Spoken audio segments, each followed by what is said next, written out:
최경영의 최강 시사.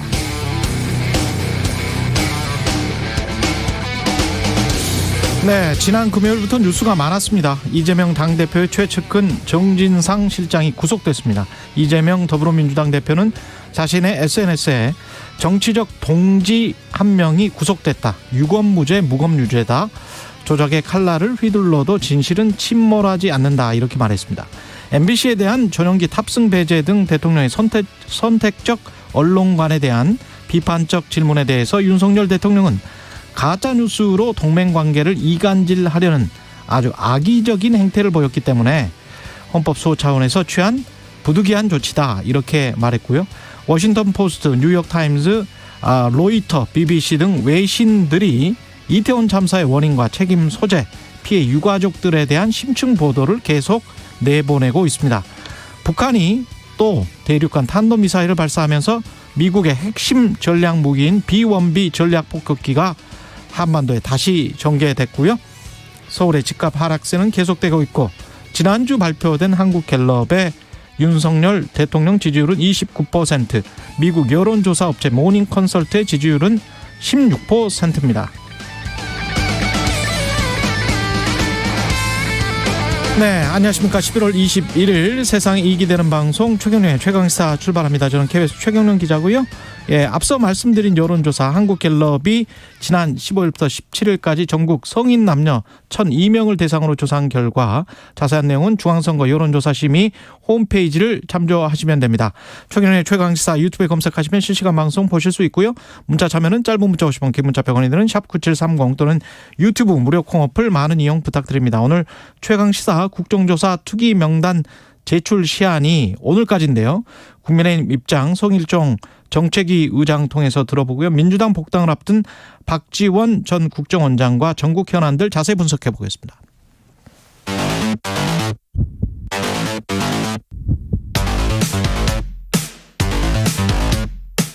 오늘 아침 가장 뜨거운 뉴스 언박싱. 네, 뉴스 언박싱 시작하겠습니다. 민동기 기자, 김민하 평론가 나와 있습니다. 안녕하십니까? 안녕하십니까? 그 미국 여론조사 업체 모닝컨설트와 관련해서는 제가 홈페이지를 찾아보니까 여론조사를 인터넷으로 하더라고요.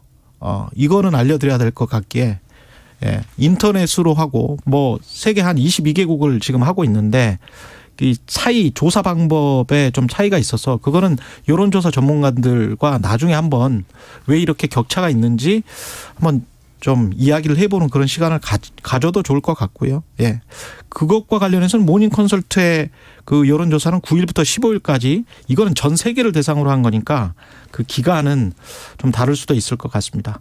카타르 월드컵이 개막이 됐습니다. 네, 이제 시작이 됐고요.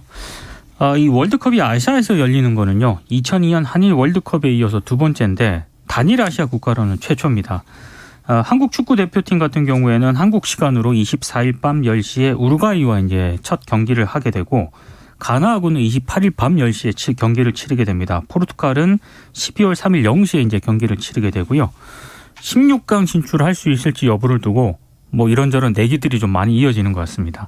지금 카타르 월드컵 같은 경우에는 월드컵 자체도 주목을 받고 있지만 경기장 건설에 동원된 외국인 노동자 사망 있지 않습니까? 이걸 두고 국제인권단체하고도 상당히 좀 신경전을 벌이고 있고 또 이슬람법에 따른 동성애 금지와 같은 인권 문제 때문에 카타르 정부가 상당히 비난을 지금 받고 있는 가운데 월드컵을 치르게 됐습니다. 그렇죠. 예. 항상 이런 논란이 있어서 뭐 어떤 나라에서는 월드컵 반대 운동도 하고 뭐 이랬는데요. 아무튼 좀 세계인의 축제니까 논란을 최소화하는 방향에서 무리 없이 논란 없이 치러졌으면 하는 바람이고 우리 목표는 16강 진출인 겁니까 그러면? 아니 그거를 한번 물어볼게요. 김민하 평론가는 네. 정치, 사회, 뭐 경제 평론만 하지 마시고 네. 축구 평론도 좀 한번 해보세요. 몇 승 몇 패예요 지금? 예. 저는 한국이 우승을 할 것으로 예상하고 있습니다. 네. 편파적이구만. 네, 월드컵 우승한다. 네. 예. 목표를 크게 가져야. 정말 네. 객관적으로 이야기합시다 우리. 예. 제가 축구에 대해서 잘 모르겠어요. 예. 축구도 3점 출시 있나요? 네. 예. 민동기 기자는 어떻게 생각하세요? 제가 다른 방송에서 한 얘기가 있어가지고요. 예. 저는 말을 바꾸지는 못하겠습니다. 예, 좀 뭐라고 냉정하게 우리가 이야기해 또 봅시다. 청취자분들이 들으면 섭섭해하실 수도 있는데 예. 저는 1무 2패로 예상을 하고 있습니다. 1무 2패. 네. 죄송합니다. 이거. 예. 갑자기 우울해집니다. 근데 그런 말씀들은 하더라고요. 예. 전력이 좀 예. 예년 다른 이전의 월드컵 경기에 비해서는 좀 약체다. 그리고 손흥민 있잖아요. 그렇죠. 손흥민 선수와 부상당했습니다. 주전으로 뛸 거야. 또 수비수 중에 또 이 아주 전도유명한 선수가 있다고. 예. 그 얘기까지는 제가 들었는데 예.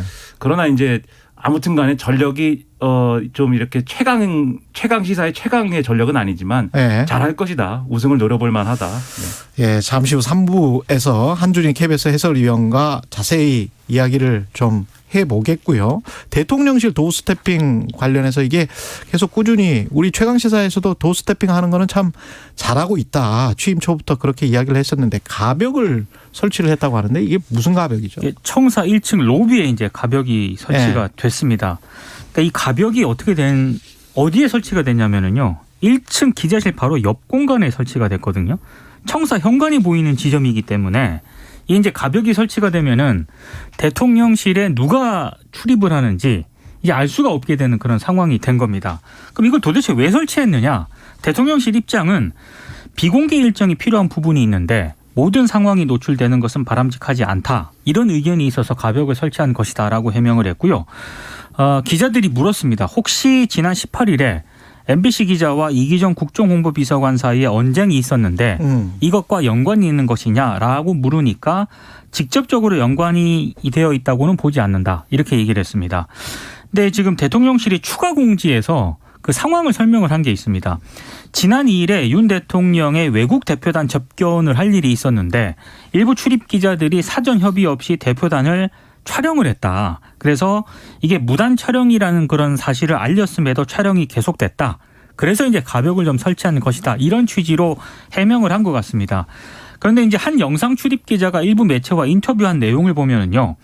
원래 접견 당시에 취재 가능 여부를 물었는데 대통령실에서 답변이 없었다.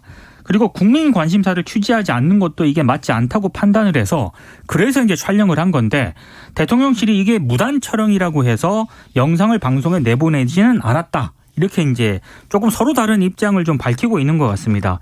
근데 지금 관심의 초점은 이게 소통을 강조하면서 용산 시대를 좀 강조를 한 게 아니겠습니까? 윤석열 네. 정부가. 근데 이게 좀 소통의 의미가 좀 퇴색하는 것 아니냐라는 그런 비판이 제기가 됐는데 일단 대통령실은 도어 스태핑을 폐지하거나 중단하겠다고 한 적이 없고 취재진을 수시로 만나겠다는 의지에는 변함이 없다. 이런 입장을 밝혔습니다만 오늘 동아일보 등을 보면은 대통령실이 여러 가지 지금 내부적으로 각종 대응 방안을 검토를 하고 있고 잠정적으로 도어 스태핑을 중단할 수도 있다. 이런 취지로 또 보도를 하고 있기 때문에 그래요? 이거는 좀 상황을 봐야 될 것 같습니다. 근데 이게 참 일단 대통령실의 설명은 잘 이해가 안 됩니다. 이 아소다로 이 부총장 온 게 지난 2일이라고 말씀하셨는데 그 사이에 그것과 관련된 얘기가 없었지 않습니까? 오늘 21일이고. 네. 그렇습니다. 예. 그리고 그 전에 이제 그 얘기는 있었거든요. 이 특정 기자들만 계속 질문을 하기 때문에 이 단상을 설치해서 뒤쪽에 있는 팬 기자들도 앞에는 이제 방송 기자들이 있으니까 예. 그러니까 신문 기자들도 질문을 할 수 있도록 단상을 설치하겠다 이 얘기를 했었는데 그러면 어쨌든 그 로비 공간에 일정 정도 변화가 이제 있는 것임에도 불구하고 그때는 이제 이런 가벽을 세운다든지 유리벽을 세운다든지 이런 얘기는 없었단 말이죠. 그런데 갑자기 이제 이 주말을 경유해가지고 이 얘기가 나오고 실제로 공사를 하고 있는 것은 결국 이제 금요일 날 있었던 MBC 기자하고의 이 대통령 비서실하고의 설전 이런 것 때문에 하고 있는 거 아니냐라고 생각할 이 개연성이 커질 수밖에 없는 거죠. 근데 또 그때 당시에 그러면 MBC 기자가 대통령을 향해서 막말을 했다든지 그랬느냐 그건 아니거든요. 대통령이 어쨌든 여기에 답변을 하고 그다음에 들어간 다음에 그다음에 이제 이 비서관하고 설전을 벌인 것이고 그리고 계속 무슨 슬리퍼를 신었다 이런 얘기를 하는데 팔짱을 끼고 슬리퍼를 신었다라고 얘기를 하는데 그게 특별한 어떤 무슨 단서가 되는 것도 아니지 않습니까? 폭력을 행사하려고 슬리퍼를 신고 온 것도 아니고 저는 그 슬리퍼 신었다고 자꾸 국민의힘에서 언급을 하는데 예. 저는 고등학교 학생주임 선생님도 아니고 이게 슬리퍼 그러니까 집에서부터 슬리퍼 신고 온 것도 아니고 그 바로 옆에가 기자들이 상주하는 곳이지 않습니까? 네. 거기서 아마 편한 신발로 갈아 신고 대통령 도어 스태핑 하니까 거기로 와가지고 뛰어나왔다가 그렇죠. 한 걸 텐데 아마도. 근데 아무튼 그런 얘기까지 하면서 이 돌아가는 상황, 이 전반적인 상황을 보면은 이 가벽과 유리벽이라는 건 대통령이 직접 지시하지 않았다면 과잉 충성 아니냐 이게 대통령이 혹시라도 그러한 어떤 기자들과의 마찰이나 이런 것들에 휘말릴 수 있기 때문에 이러한 이 어떤 벽을 설치하는 거 아니냐 이런 의심이 좀 들거든요. 그래서 이렇게 하는 것은 제가 볼 때는 뭐 적절치 않은 그런 맥락이 훨씬 크지 않나라는 생각입니다. 그 본질은 사실은 금요일 날에 이야기했던 가짜 뉴스를 퍼뜨렸고 악의적 행태를 보였다. 이게 본질인 것 같고요. 네. 제가 이제 우려스러운 거는 가짜 뉴스라고 그냥 대통령이 확정적으로 말씀을 해버렸기 때문에 그러면 가짜 뉴스가 아니면 본인이 했던 말은 뭔지를 확실히 이야기를 해줘야 될 것 같아요. 가짜 뉴스라고 대통령이 이야기를 해버렸고 이 악의적 행태라는 거는 일종의 우리가 징벌적 손배소 관련해서 최강시사에서도 반대를 했었잖아요. 그때 네. 이제 민주당이 집권 여당이었는데 그쪽에서 몰아붙였을 때 이 악의적 행태 또는 악의적 의도 이거는 액츄얼 멜리스라고 해가지고 아주 법정에서도 문제가 되는 겁니다. 근데 사람의 의도를 알기가 좀 쉽지가 않잖아요. 그렇죠. 악의적 의도를 가지고 기사를 썼다 안 썼다 이거는 미국 법정에서도 그렇고 한국 법정에서도 참 가려내기가 쉽지 않은데 이것도 대통령이 악의적 행태였다 이러면서 확정해서 이렇게 못 박아서 이야기를 했거든요. 그러면 저는 폭력이라는 게 뭔지는 모르겠지만 규정을 상대방의 뉴스나 그다음에 언론사에 뭘 규정을 이렇게 해버리면 그리고 이게 굉장히 권위 있는 권력이 집중된 대통령제에서 대통령이 이렇게 이야기를 하면 글쎄요 그 언론사나 그 보도는 어떻게 될까? 어떻게 받아들여질까? 그거는 좀 걱정이 됩니다. 저는 이런 생각이 듭니다. 예. 만약에 대통령실이 됐든 지금 정부가 됐든 MBC 보도에 대해서 정말로 좀 이건 문제가 있다. 그래서 어떤 대응이 필요하다라고 판단이 들었다면요. 법적 절차가 있어요. 그렇습니다. 지금 외교부가 예. 실제로 MBC 보도를 상대로 언론중재위에 제소를 했잖아요. 정정 보도를 예. 신청을 했거든요. 근데 그게 제가 알기로 조정 불성립이 아마 됐을 겁니다. 조정 불성립 됐군요. 그렇습니다. 예. 그렇게 되면은 언론중재위원회에서 조정 불성립이 되면은 이제 법원에. 정부가 판단을 하면 되는 거거든요. 그럼 뭐 소송 절차가 있기 때문에 그렇죠. 소송을 가면 되는 것인데 이제 그런 절차가 충분히 있는데도 불구하고 뭐 전용기에 뭐 MBC 취재진을 태우지 않는다라고 한다거나 대통령이 직접 이제 용산 집무실로 출근을 하면서 제가 봤을 때는 굉장히 좀 거친 단어를 좀 쓰셨는데 가짜 뉴스고 악의적이다 이러면은 네. 이거는 법원에서 판단을 받아야 됩니다. 그렇습니다. 예. 근데 그런 부분으로 논쟁이 좀 되는 것은 좀 적절치 않은 것 같습니다. 제가 볼 때는 그날 대통령의 발언은 매우 심각한 수준입니다. 왜냐하면 대통령이 헌법 수호의 의무가 있는데 그것을 이 특정 언론사가 악의를 가지고 이런 가짜 뉴스를 생산해서 그것을 못하게 했고 중요한 동맹 국가의 어떤 이간질을 했다라고 직접적으로 이제 그런 취지로 얘기를 한 것이고 그리고 언론의 자유만큼 이제 책임도 중요하다 이렇게 얘기를 했어요. 근데 이게 그렇게 얘기할 만한 사안인가부터가 이제 의문이고 그 비서고 논란과 그 자막과 MBC 보도에 대해서는 뭐 이 자리에서도 수차례 얘기했으니까 다시 또 뭐 예. 이렇게 얘기하기는 어렵지만 대통령이 이렇게 그런 언론사라고 규정을 하고 발언을 해버리면 그러면 이거는 예를 들면은 이 국민의힘 의원이라든지 대통령실의 어떤 수석이라든지 참모가 얘기한 거하고는 전혀 그렇죠. 다른 맥락이 생기는 거거든요. 왜냐하면 그런 참모가 얘기했거나 국민의힘 의원이 얘기했다라고 하면 그거는 얼마든지 다른 방식을 통해서 여지가 있죠. 그렇죠. 정정하거나 걷어들일 수가 있습니다. 대통령이 그렇게까지는 아니다라고 얘기를 해준다든지 조정할 수가 있는데 대통령이 이렇게 얘기를 해버리면 그다음부터는 이거를 바꿀 수 없어요. 이제는. 예. 대통령이 직접 내가 그때는 잘못 얘기했다라고 하지 않는 한. 그런데 그렇게 얘기하기는 상당히 어려운 것이고 정치적으로. 그러면 나머지 이제 대통령실의 참모들도 그렇고 여당도 그렇고 이제는 MBC는 그냥 가짜뉴스를 생산하는 그 언론사다. 반헌법적인 그러한 어떤 행태이다라고 하면서 막 갈 수밖에 없는 거거든요. 어떻게 다른 목소리를 내겠습니까? 완전히 대통령하고 척지기로 이 생각한 여당 정치인이 아닌 이상 예를 들면 유승민 전 의원 같은 경우에는 정말 MBC가 이런 일을 하고 있다면 이거를 그냥 전용기 배제로 해결할 일이냐 국가보안법 위반이야 다름이 없는 거 아니냐 압수수색을 해가지고 수사를 하고 뭐 그렇게 가야 되는 거 아니냐 그 페이스북에 그렇게 쓰고 있거든요. 반어적으로 그렇죠. 얘기를 하는 거죠. 예. 그러니까는 그런 정도 유승민 전 의원 정도로 이 완전히 이제 각을 세울 각오를 하고 있는 사람이 아니면 누가 대통령의 말에 이의를 제기할 수 있겠습니까? 저는 이것은 매우 부적절한 말이기 때문에 바로 잡아야 된다는 생각입니다. 민주당은 지금 상당히 곤혹스러운 상황일 것 같습니다. 이재명 당대표의 최측근 정진상 실장이 구속이 됐어요. 네. 그래서 일단 언론들의 대부분 보도의 초점은 검찰의 칼끝이 결국에는 이재명 대표 쪽으로 향하지 않겠느냐 이런 전망을 내놓고 있고요. 예. 그리고 어제 검찰이 오후에 정 실장을 불러서 구속 후 첫 조사를 진행을 했습니다. 약 4시간 동안 이제 조사가 진행이 됐다라고 하고요. 정 실장은 어제 저녁에도 자신의 혐의를 전면 부인을 한 것으로 전해지고 있습니다. 지금 최장 구속일이 한 20일 정도 되거든요. 검찰이 20일 동안 정 실장이 당시 성남시장이었던 이재명 대표에게 위례 신도시라든가 대장동 개발 사업 특혜 의혹을 어디까지 보고했느냐. 아마 이걸 집중 추궁할 것으로 보이고요. 어제 정 실장 측 변호인이 기자들에게 이런 얘기를 했습니다. 그동안 적극적으로 다 이제 혐의를 부인하는 설명을 했기 때문에 더 이상 설명할 게 없다. 같은 질문을 하면은 같은 답변을 드릴 수밖에 없다. 이렇게 얘기를 하고는 있습니다. 네, 방금 말씀하신 것처럼 민주당 내부에서는 조금 우려 섞인 목소리도 나오고 있는 것 같습니다. 뭐 이상민 의원 같은 경우가 대표적인데요.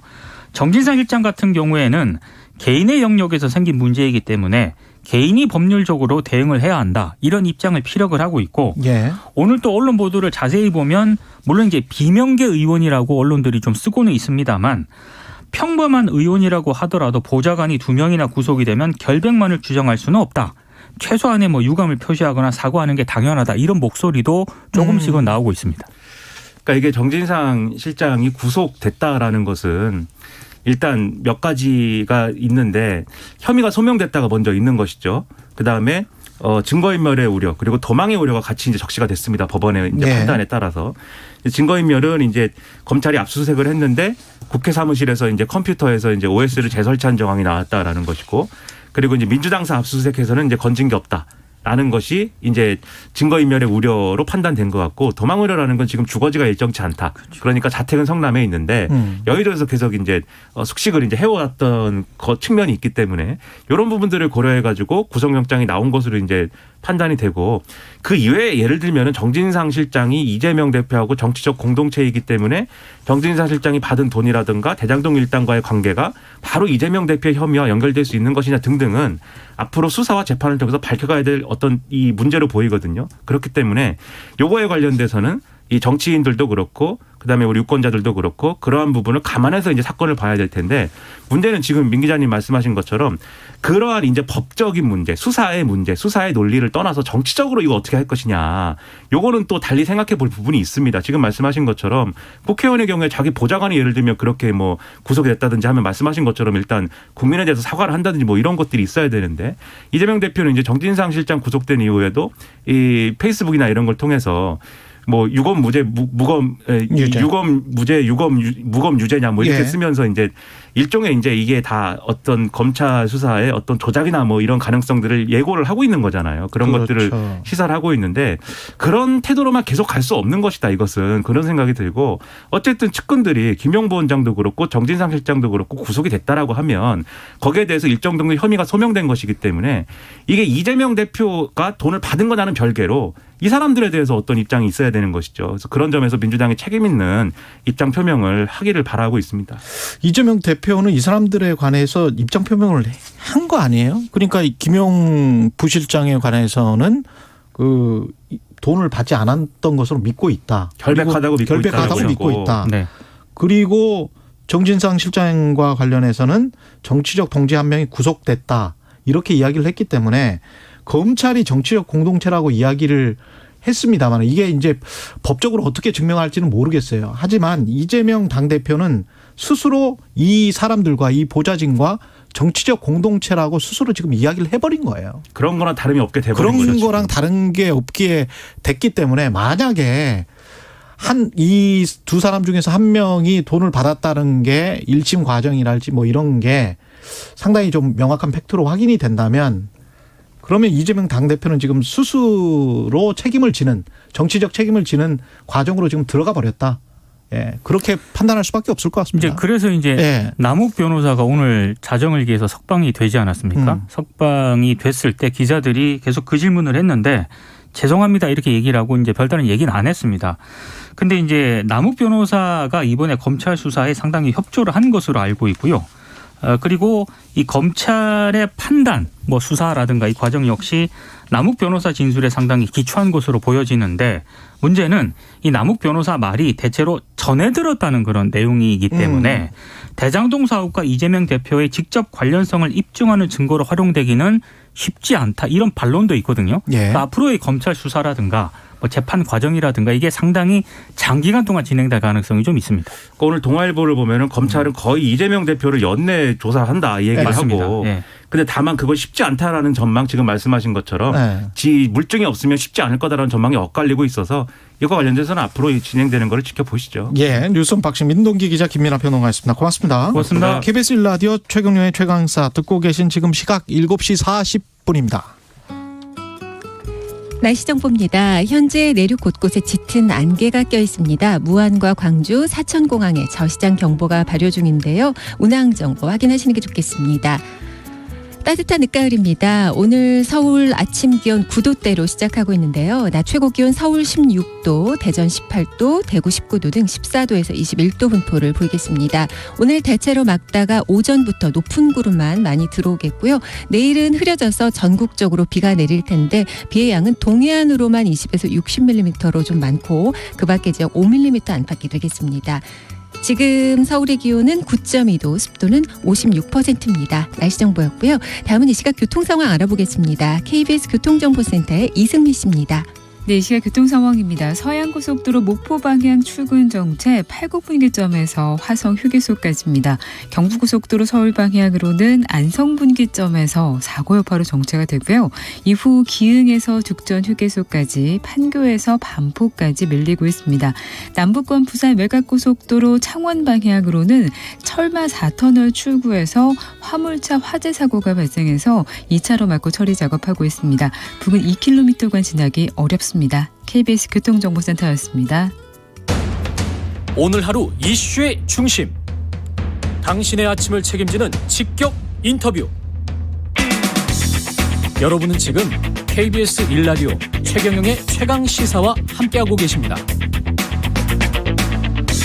예, 야 3당이 적극 추진 중인 이태원 참사 국정조사 특위 명단 제출 마감일이 오늘이고요. 오늘 정오까지입니다. 과연 국민의힘에서는 참여를 할까요? 국민의힘 성일종 정책위 의장 연결돼 있습니다. 안녕하십니까? 예, 안녕하십니까? 예, 어떻게 결정이 될까요? 국민의힘은?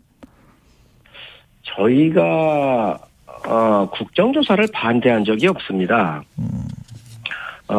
저희가 이야기하는 것은 일의 순서가 있기 때문에 수사를 해서 수사가 부족할 때 국정조사를 해도 늦지 않다. 그렇기 때문에 저희가 이 스탠스를 늘 오랫동안 견지해 왔고요. 또 실질적으로 국정조사라고 하는 것이 진행을 하다가 보면 수사는 수사대로 해야 되고요. 국정조사에 왔었을 때 또 아마 사람들이 왔다 갔다 해야 될 거예요. 그렇기 때문에 이 실효성적 측면에서 문제가 있고 또 많은 분들이 수사 중이기 때문에 대답할 수 없다 그랬었을 때 이게 빈수레가 될 수 있거든요.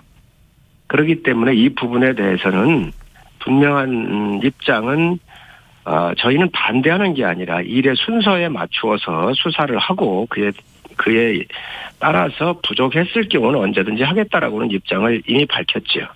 그러면 특수본 수사 결과가 만약에 24일 전에 나올 가능성이 있다 뭐 이런 이야기가 지금 언론 보도 나오던데 혹시 뭐 24일 전에 나온다면 뭐 한 3일밖에 안 남았잖아요.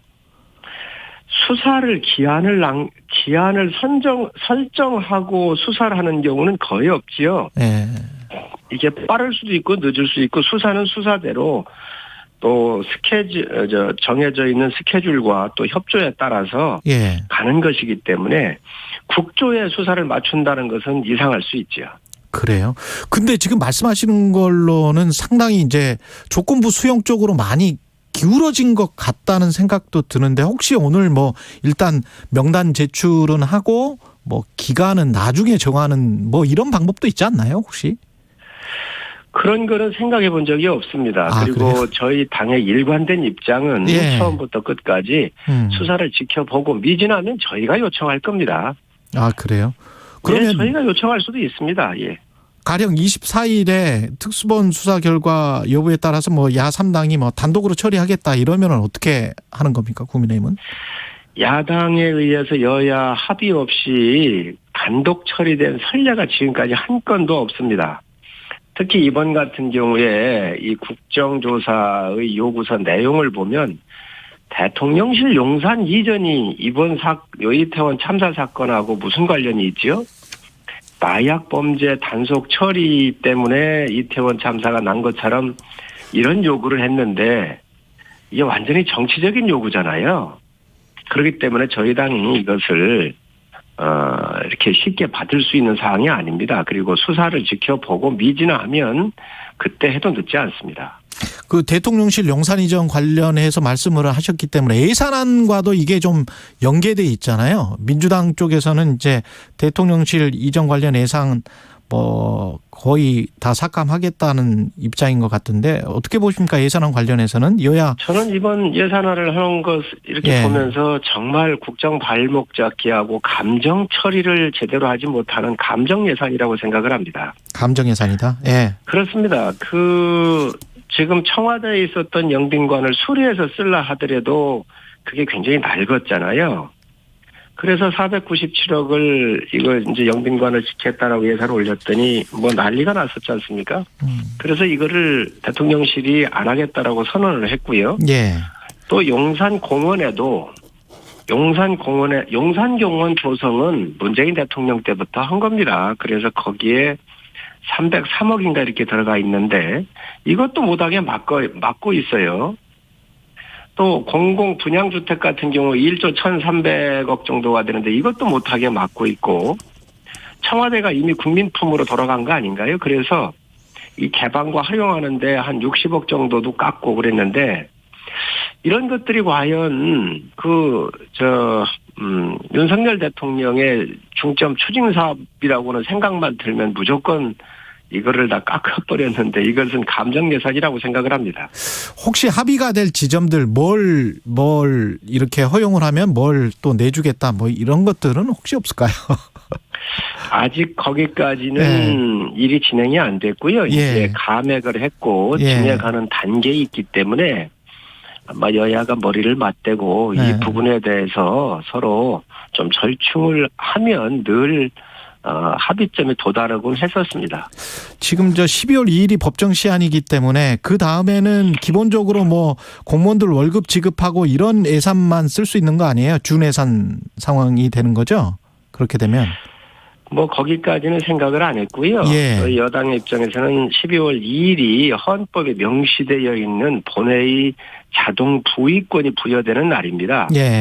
헌법적으로 헌법이 명시가 되어 있잖아요. 국회는 예산하고 법률을 다루는 데잖아요. 특히 이 예산은 기한이 한정되어 있습니다. 딱 정해져 있습니다. 그래서 12월 2일이 본회의로 자동 부의가 되는 날인데 아마 이날까지 해야 된다는 것은 야당에서도 잘 알고 있을 거라고 생각을 합니다.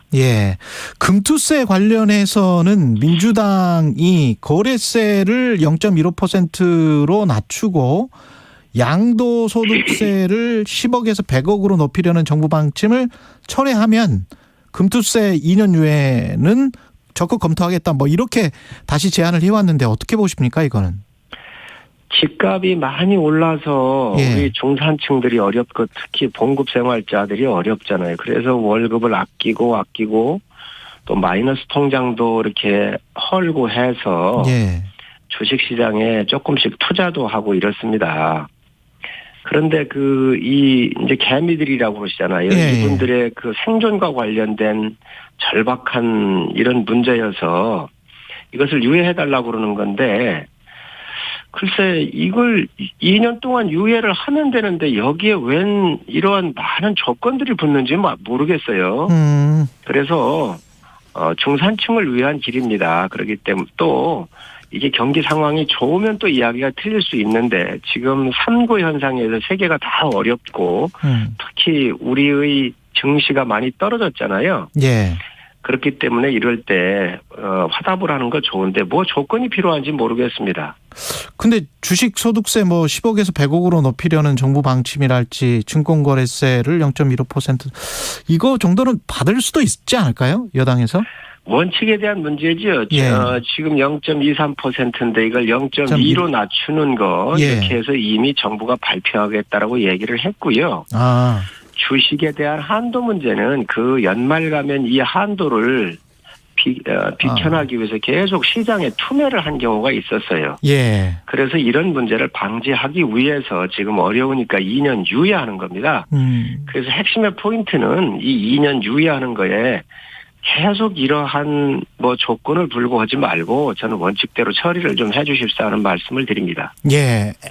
MBC 관련해서 이게 MBC 때문에 가벽 설치한 게 아니다. 뭐 이렇게 이제 대통령실은 이야기하고 있는데 그 상황 자체를 보면 맥락은 좀 그런 것 같기도 하고 어떻게 보십니까? 가벽 문제 여러 가지 보안의 문제라든가 내부의 문제를 판단을 하셨겠지요. 그런데 MBC에 이 문제가 나오니까 아마 여기 연관을 짓는 것 같은데 그건 아닐 거라고 보고요. 저는 아까도 방송에 잠깐 나오긴 하던데 MBC에서 뭐가 가짜 뉴스이고 뭐가 악의적이냐 이렇게 질의를 했잖아요. 예. 근데 이게 굉장히 감정이 배어 있었어요. 백악관 같은데 어디든 다 이렇게 지명해서 합니다. 예. 지명도 안 했는데 소리를 지르면서 이게 뭐가 가짜 뉴스인가요? 또 뭘 악의적이라고 얘기를 하느냐 이렇게 떠들어대면서 하는 것은 제가 봤을 땐 난동 수준이라고 봅니다. 그래서 이걸 떠나서 그러면 뭐가 가짜 뉴스냐? 제가 한 말씀 드릴게요. 예. 미국 백악관에 가로를 열어가지고 미국이라고는 미국 의회를 향해서 뭐 XX했다. 이걸 어떻게 하느냐 하면서 미국이라고는 말을 넣었어요. 이거 가짜 뉴스 아닌가요? 두 번째, 악의적인 게 뭐냐 이렇게 얘기를 하는데 김건희 여사 배역을 쓴 것 같은 경우 악의적인 거 아닌가요? 저는 여러 가지 이런 상황을 보면서 이게 악의적이고 가짜 뉴스라고 하는 이 얘기에 대해서 또 이렇게 얘기를 하는데 이런 부분에 대해서는 저는 언론도 분명히 책임이 있다고 생각을 해요. 광우병 때 미국 쇠고기 먹어가지고 죽은 사람 한 명이라도 있었습니까? 이거 사과 한번 했나요? 그리고 이번에 언론 탄압이라고 얘기를 하는데 어떤 게 언론 탄압이죠? 대통령 전용기에 MBC를 안 태운 것은 편의 제공을 안 한 겁니다. 취재를 방해했습니까? 막았습니까? 다 와서 취재했잖아요. 단지 대통령께서 대통령실이 이런 불편한 이러한 악의적이고 좀 여러 가지 뉴스에 대해서 하니까 대통령실에서 불편함을 표현한 건 맞아요. 그런데 그게 언제 언론을 탄압했다는 것이죠? 편의 제공을 안 한 겁니다. 그런데 이걸 언론 탄압으로 몰아붙이는 것은 굉장히 이것 또한 악의적이라고 생각을 합니다. 그렇군요. 대통령실 출입 기자들도 관련해서는 공동 성명 낸 게 처음이라 사실은 관련해서 좀 반대되는 성명은 나왔지 않습니까? 편의 제공에 대해서 안 해준 거에 대해서는 기자단 속에서 그런 의견을 낼 수도 있겠지요. 그러나 분명한 것은 대통령실이 캄보디아까지 가는데 편의가 제공 안 된 이 부분은 맞지만 언론 탄압은 아니지 않습니까? 여기까지. 언론을 탄압했다고 한다면 왜 거기에 취재를 못하게 했겠지? 취재를 왔겠습니까? 듣겠습니다. 예. 국민의힘 성일종 정책위 의장이었습니다. 고맙습니다. 네, 감사합니다. 대한민국 산업을 이끄는 기업인 여러분, 글로벌 복합 위기의 시대에 여러분의 기업은 안녕하신가요? 도움이 필요하다면 언제든 산업통상자원부 무역위원회의 문을 두드려 주십시오. 정상가 이하로 덤핑 수입된 물품에는 덤핑 방지 관세를, 부당 보조금을 받은 수입품에는 상계 관세를, 지식재산권 침해, 영업 비밀을 침해하는 물품에는 시정조치 명령과 과징금 부과를, 국내 산업의 무역 안전망, 무역 구제제도가 지켜드립니다. 자세한 사항은 산업통상자원부 무역위원회 홈페이지를 참고하세요.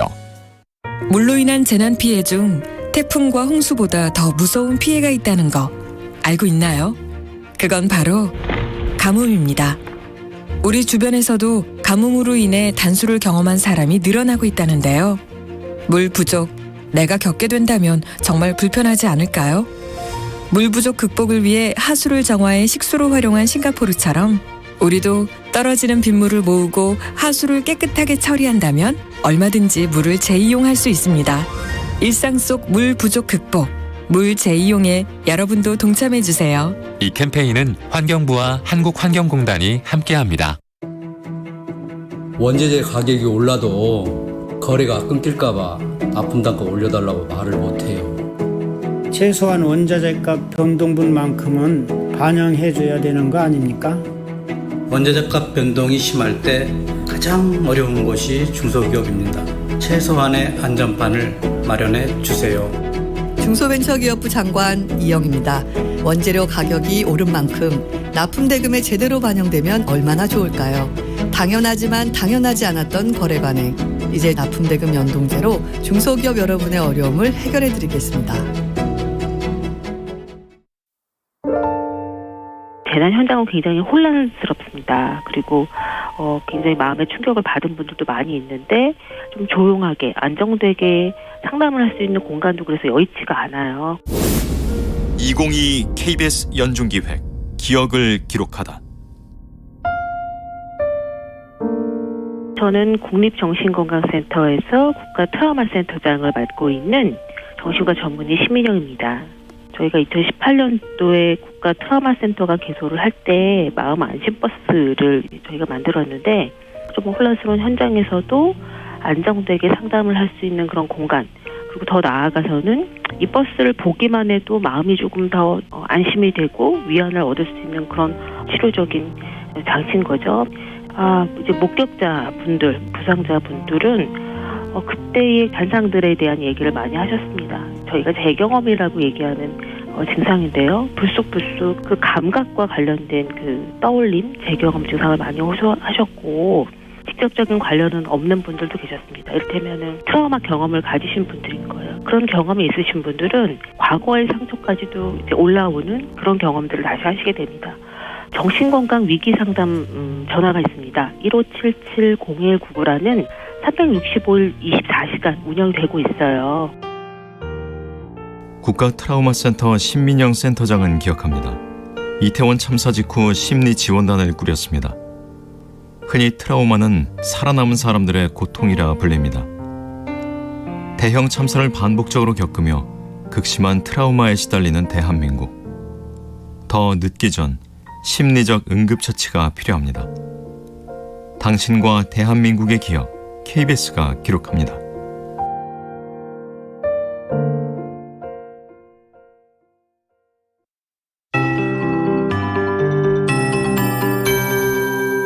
KBS 58분 날씨. 내륙 곳곳으로 짙은 안개가 껴 있습니다. 특히 남부 내륙에는 가시거리 200m 미만으로 좁혀진 곳도 있고 강이나 호수 주변이 더 짙습니다. 무안이나 광주, 사천공항에 저시정 경보가 발효 중입니다. 운항정보 확인하시는 게 좋겠습니다. 오늘 아침까지는 대다수 지역의 안개가 지속되겠습니다. 아침 기온이 오늘도 가히 이상고온 현상이라 할 만큼 예년 기온을 훌쩍 넘기고 있습니다. 서울도 예년보다 8도가량 높은 9.2도로 출발하고 있는데요. 오늘 낮 최고 기온 서울 16도, 강릉 20도, 대구 전주 19도 등 전국적으로 14도에서 21도의 분포를 예상하고 있습니다. 내일은 점차 흐려져 오전에 동해안, 제주부터 비가 시작되겠습니다. 오후에는 전국에 내릴 텐데요. 이 비는 제주도 남쪽 해상에서 동쪽으로 이동하는 저기압의 영향 때문입니다. 내일 하루 예상 강우량만 보면 동해안은 적지 않은 양입니다. 20에서 60mm, 서울 등 그 밖의 지역 대부분 5mm 안팎인데 일부 동해안과 제주는 최대 20mm 정도 내리겠습니다. 그리고 내일 오전부터 서해남부 먼바다와 동해상에, 또 모레 새벽부터는 제주 남쪽 해상에 물결이 높아지겠고요. 내일 오전부터 동해안에 너울이 높아지겠습니다. 오늘 서울의 낮 기온 16도 예상되고 지금 서울의 기온은 9.3도입니다. 강혜종입니다.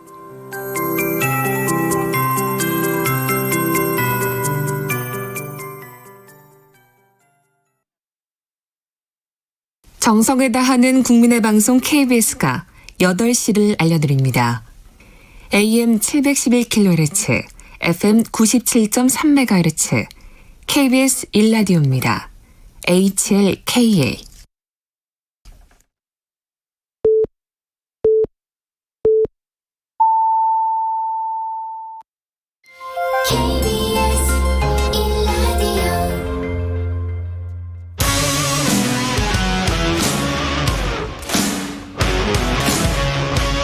오늘 하루 이슈의 중심 최경영의 최강 시사.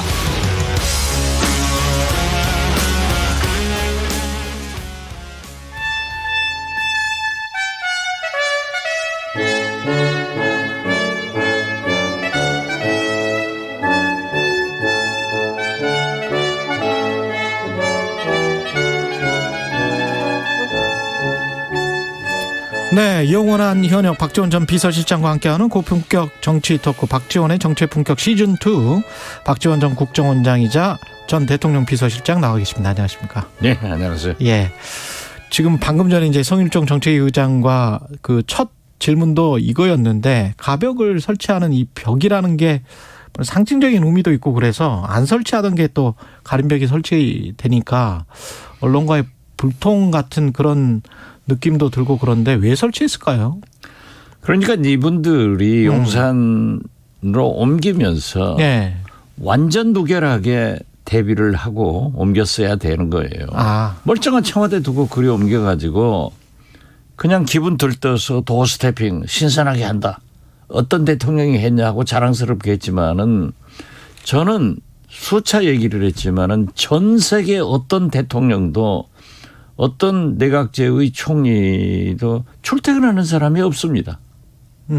그렇기 때문에 글이 들어가면은 기자실 거기다 소통한다고 만들어놨으니까 모든 게 공개되잖아요. 예. 이걸 만드니까 예. 누구든지 이제는 또 기자들 피하려고 그러는구나. 저는 만드는 것이 원칙이라고 생각해요. 그 MBC 삿대질은 어떻게 보셨어요? 김종혁 비대위원은 뭐 슬리퍼 신고 팔짱 끼고 이게 무리한 거 아니냐 뭐 이런. 아니 대통령께서 대통령실이 이 산적한 문제가 얼마나 많아요. 경제, 북한 이런 걸 두고 뭐 슬리퍼를 신었느니 어쩌니 국민 생활하고 아무런 문제가 없는 거. 솔직히 얘기해서 기자치고 또 버르장머리 있는 사람이 어디 있어요? 저 있습니다. 저. 그러지만은 아무튼 그런 좁쌀 같은 대응을 했고 밴댕이 속이야. 대통령실이 좀 크게 보라고 그러세요. 말단지 협정인 거 가지고 그렇게 소모적으로 매일 싸우는 것 그 말이 돼요? 대통령이 설사 그러더라도 좀 참모들이 참아야 되고 참모들이 그러면 대통령이 야단치고 크게 가야지. 그 이기정 비서관도 저하고 잘하는 기자 아니에요? 와이텐 기자였죠. 맨 처음에는 CBS에 있었어요. 그랬습니다. 그런데 참 좋은 사람인데 왜 대통령실만 가면은 이상해지는지 그건 참 모르겠어요. 예. 뭐 그 안에서도 뭐 고민이 있겠죠. 그 밴댕이 속들이야. 진짜 좁쌀. 이게 말이 돼요? 국민 생활하고 그거 뭐가 상관이 있어요? 혹시 이 출근길 기자회견 그 도스태핑이라고 불렸던 거 이게 잠정 중단될 수도 있다 뭐 이런 언론 보도도 나오는데. 그것은 공갈이죠. 공갈이다? 그러니까 안 하겠다. 그러면 기자들이 대통령실 출입 기자들이 MBC 기자한테 당신 때문에 안 했다 이렇게 나올 거 아니에요.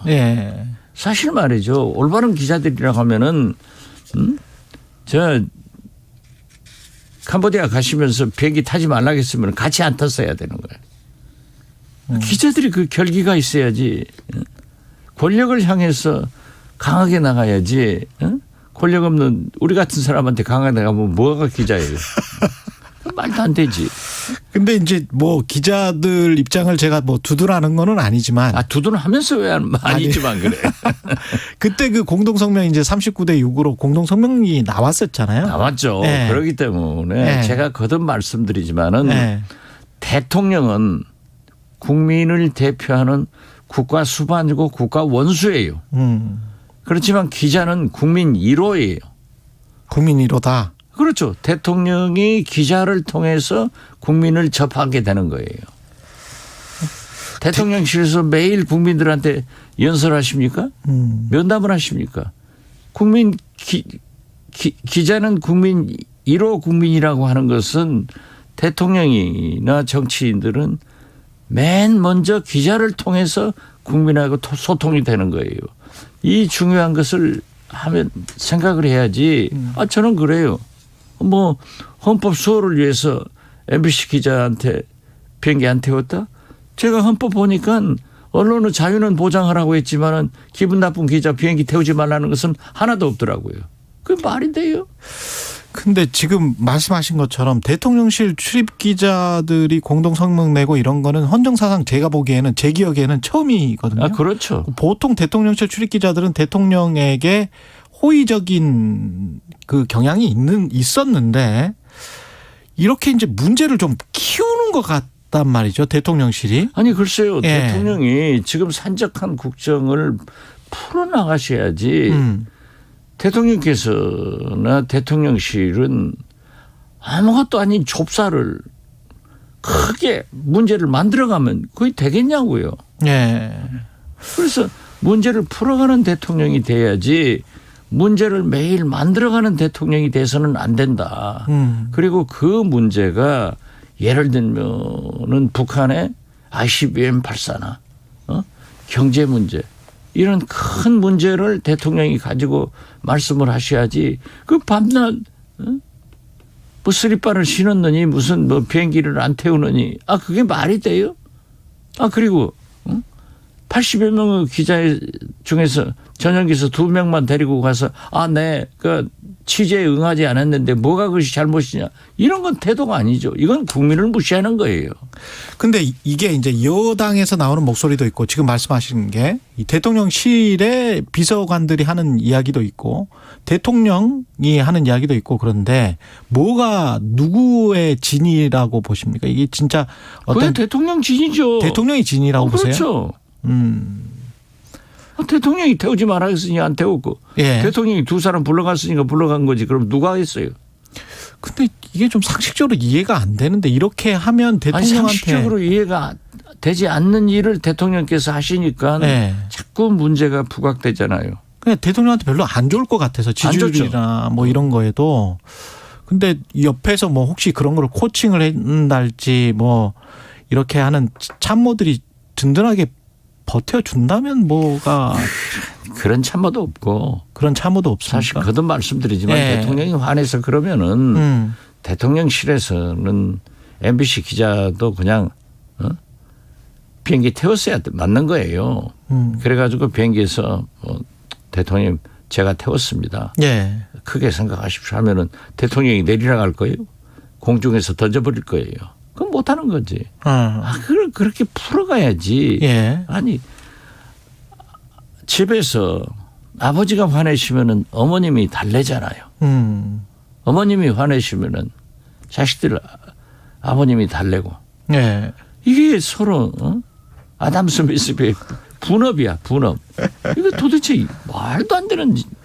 아니 왜 우리가 MBC 기자 쓰리파 신는 거 가지고 싸우는 것을 우리가 봐야 됩니까? 어제 기자가 쓰리파 신 것도 나와요. 그렇지만은 국가 원수를 대하는 태도이기 때문에 옛날에는 청와대 기자들이 넥타이 다 메고 나왔어요. 정치부 기자들이 다 남았다고요. 지금 보세요. 생각해 보니까 그 청와대 식당으로 하는 KBS 최강시사에 출연하면서도 넥타이 안 메고 나오잖아요. 요즘 세상이 다 그래진 거야. 지금 뭐 어떤 반바지 입고 회사 출근하는 세상인데 그런 걸 좀 그게 뭐가 문제라고. 국가 경제 남북 관계에 무슨 획기적인 잘못이 쓰리빠 신으면 된다. 그게 말도 안 하는 그 좁쌀 같은 짓거리만 하니까 국민들이 화내죠.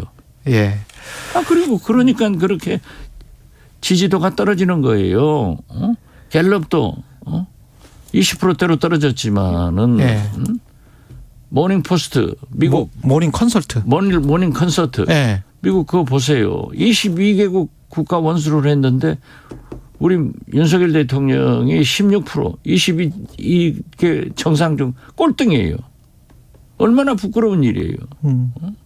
그런데 그게 되게 보니까는 바이든이나 기시다 총리 같은 사람들도 자기들 국내하고 비슷하더라고요. 그런데 우리는 29대 16으로 모닝 컨설트는 16 아니에요. 예. 갤럽은 29%. 그러니까 그런 차이도 있지만은 어떻게 됐든 우리가 뽑은 대통령, 대한민국 대통령이 모닝 컨설트 미국 여론조사 예. 기관에서 22개국 국가 중 꼴등 났다고 하면은 기분 좋은 국민이 어디 있어요? 그렇죠. 이런 걸 좀 잘 생각해서 잘 하실 생각을 해야지 쓰리빠 신었다. 저 오늘 또 저 넥타이 안 메고 나왔다 야단치려나 모르지. 그러면 안 되지. 그게 뭐가 잘못이에요? 예. 한국갤럽과 모닝 컨설트 조사 결과와 관련해서는 제가 이제 오프닝 때도 언급해 드렸으니까 생략하겠고요. 그 주말에 대통령 퇴진 집회가 주최 측 추산으로는 뭐 40만이 모였다 이렇게 뉴스가 나오던데 거기에 또 국회의원들이 참석을 했고 여권에서는 민주당 의원들 참석한 의원들을 두고 이태원 참사 칠적이다. 죽음을 이용한다. 뭐 이런 비판인 것 같습니다. 을사오적은 있어도 그 뭐 데모 참가했다고 칠적이라고 하는 것은 자기들이 말 만들어내는 거겠죠. 네. 민주당 지도부나 또는 당론으로 결정해서 참가하는 것은 좀 고려를 해볼 문제지만은 40여 명의 시민들이 하면은 의원들의 개인적 의견으로 참석하는 거 저는 그 탓할 일은 아니다. 개인적 의견이다. 그렇죠. 예. 그걸 왜 탓해요? 예. 그 7분이 가서 한 연설이 자극적이라고 하더라도 개인적 의견으로 할 수 있잖아요. 그렇지만은 민주당 지도부로서는 그러한 것에 아직까지는 나가는 것은 좀 자제했으면 좋겠다. 이런 표시를 할 필요는 있을 거예요. 누가? 민주당 지도부에서. 지도부에서 네. 이재명 대표나 이쪽에서. 이재명 대표나 박홍근 원내대표가 네. 그런 얘기는 할 수 있지만은 네. 아니 국회의원 300명 터진 입을 달린 발을 누가 막아요? 전자팔찌 껴놔서도 그 풀어버리고 도망치는 세상에? 네, 경계는 좀 해야 된다. 저는 그렇게 봐요. 민주당 지도부에서 저는 좀 신중해라는 어떤 메시지는 나와야 책임 된다. 있는 정당이 그래도 여소야대 3분의 1을 가지고 있는 야당이 그렇게 시민 집회 광장에 아직까지 나가서 할 필요가 있느냐. 그러니까 우리는 좀 국민의 민심을 더 보자라고 할 필요는 있지만은 거기 나간 사람들이 뭐가 잘못이에요. 개인적인 것이기 때문에. 그렇죠. 예. 이재명 당대표 관련된 수사는 지금 이재명 당대표가 자신의 SNS에 정치적 동지 한 명이 구속됐다. 김용 부원장 할 때는 그 돈 받지 않는 것이라고 믿는다. 뭐 이렇게 지금 이야기를 했거든요. 이렇게 되면 이재명 당대표 스스로가 지금 정치적 검찰이 말하는 정치적 공동체로 그냥 들어가 버리는 거 아닙니까? 글쎄요. 거기 뭐 이재명 대표도 그런 의사표시를 했는데 저는 처음에 말씀한 대로 민생에 전념하고 이 법적 문제는 법률위원회에서 대응을 했으면 어쩔까 그런 생각 같습니다. 네. 그렇지만은 이재명 대표도 옥죄어 오니까 얘기를 할 수 있겠죠. 뭐 유검무죄. 예, 무검유죄. 무검무죄. 무검유죄. 예. 네.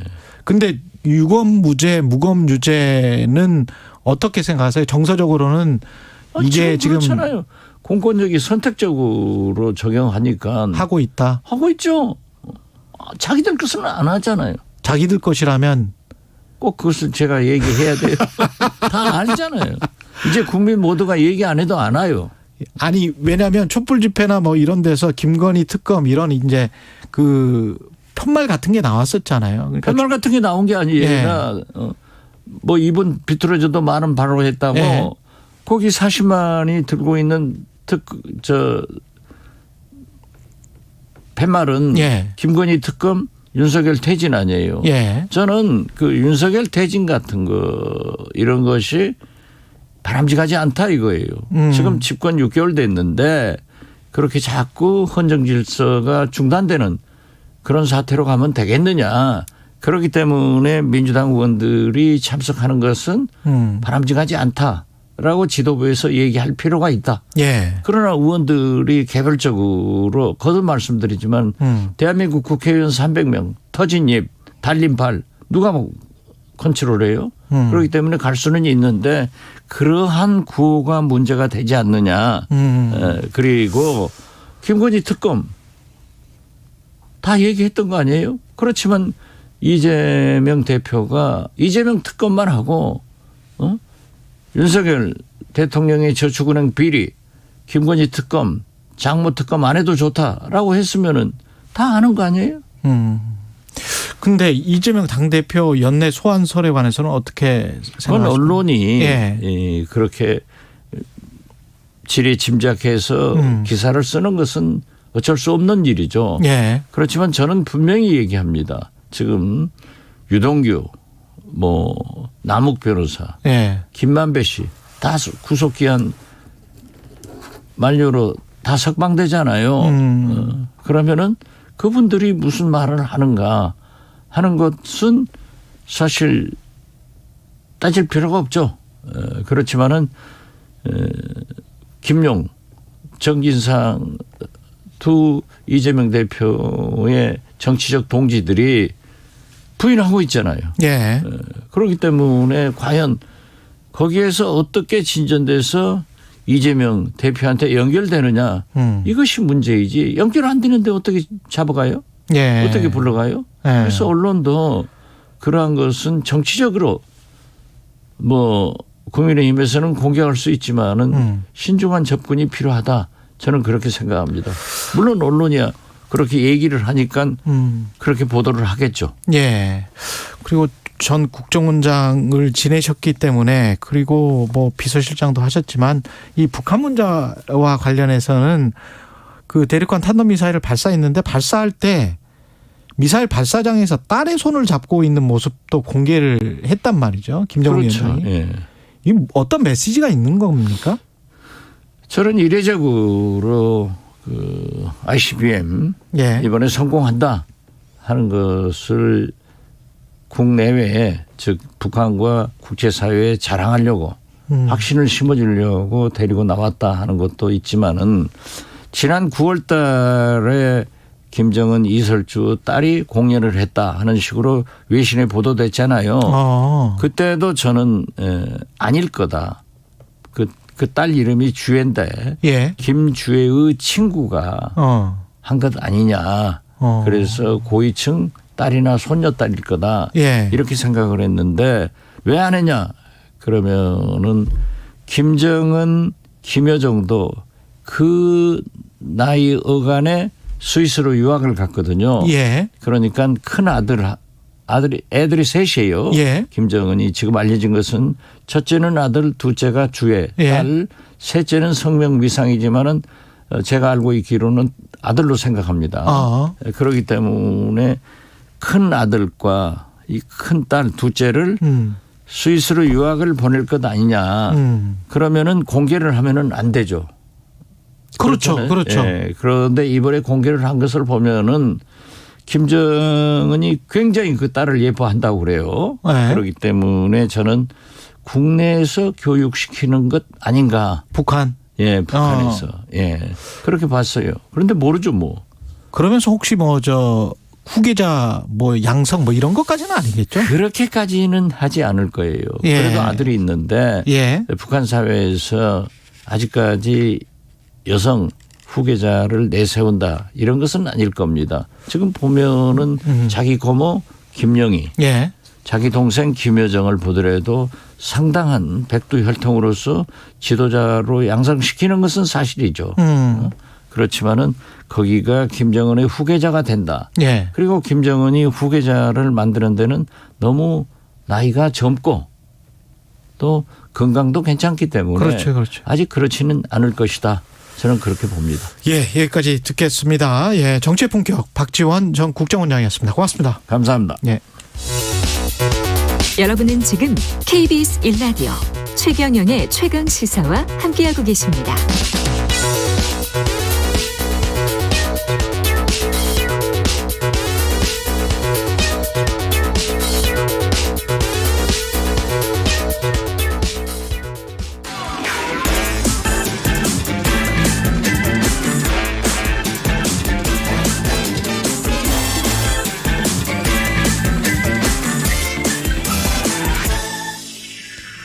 네, 최경영의 최강시사 한 번 더 뉴스, 오늘은 오마이뉴스 곽우신 기자와 함께합니다. 안녕하십니까? 네, 안녕하세요. 예, 국민의힘 전당대회 지금 저 룰 개정을 한답니까?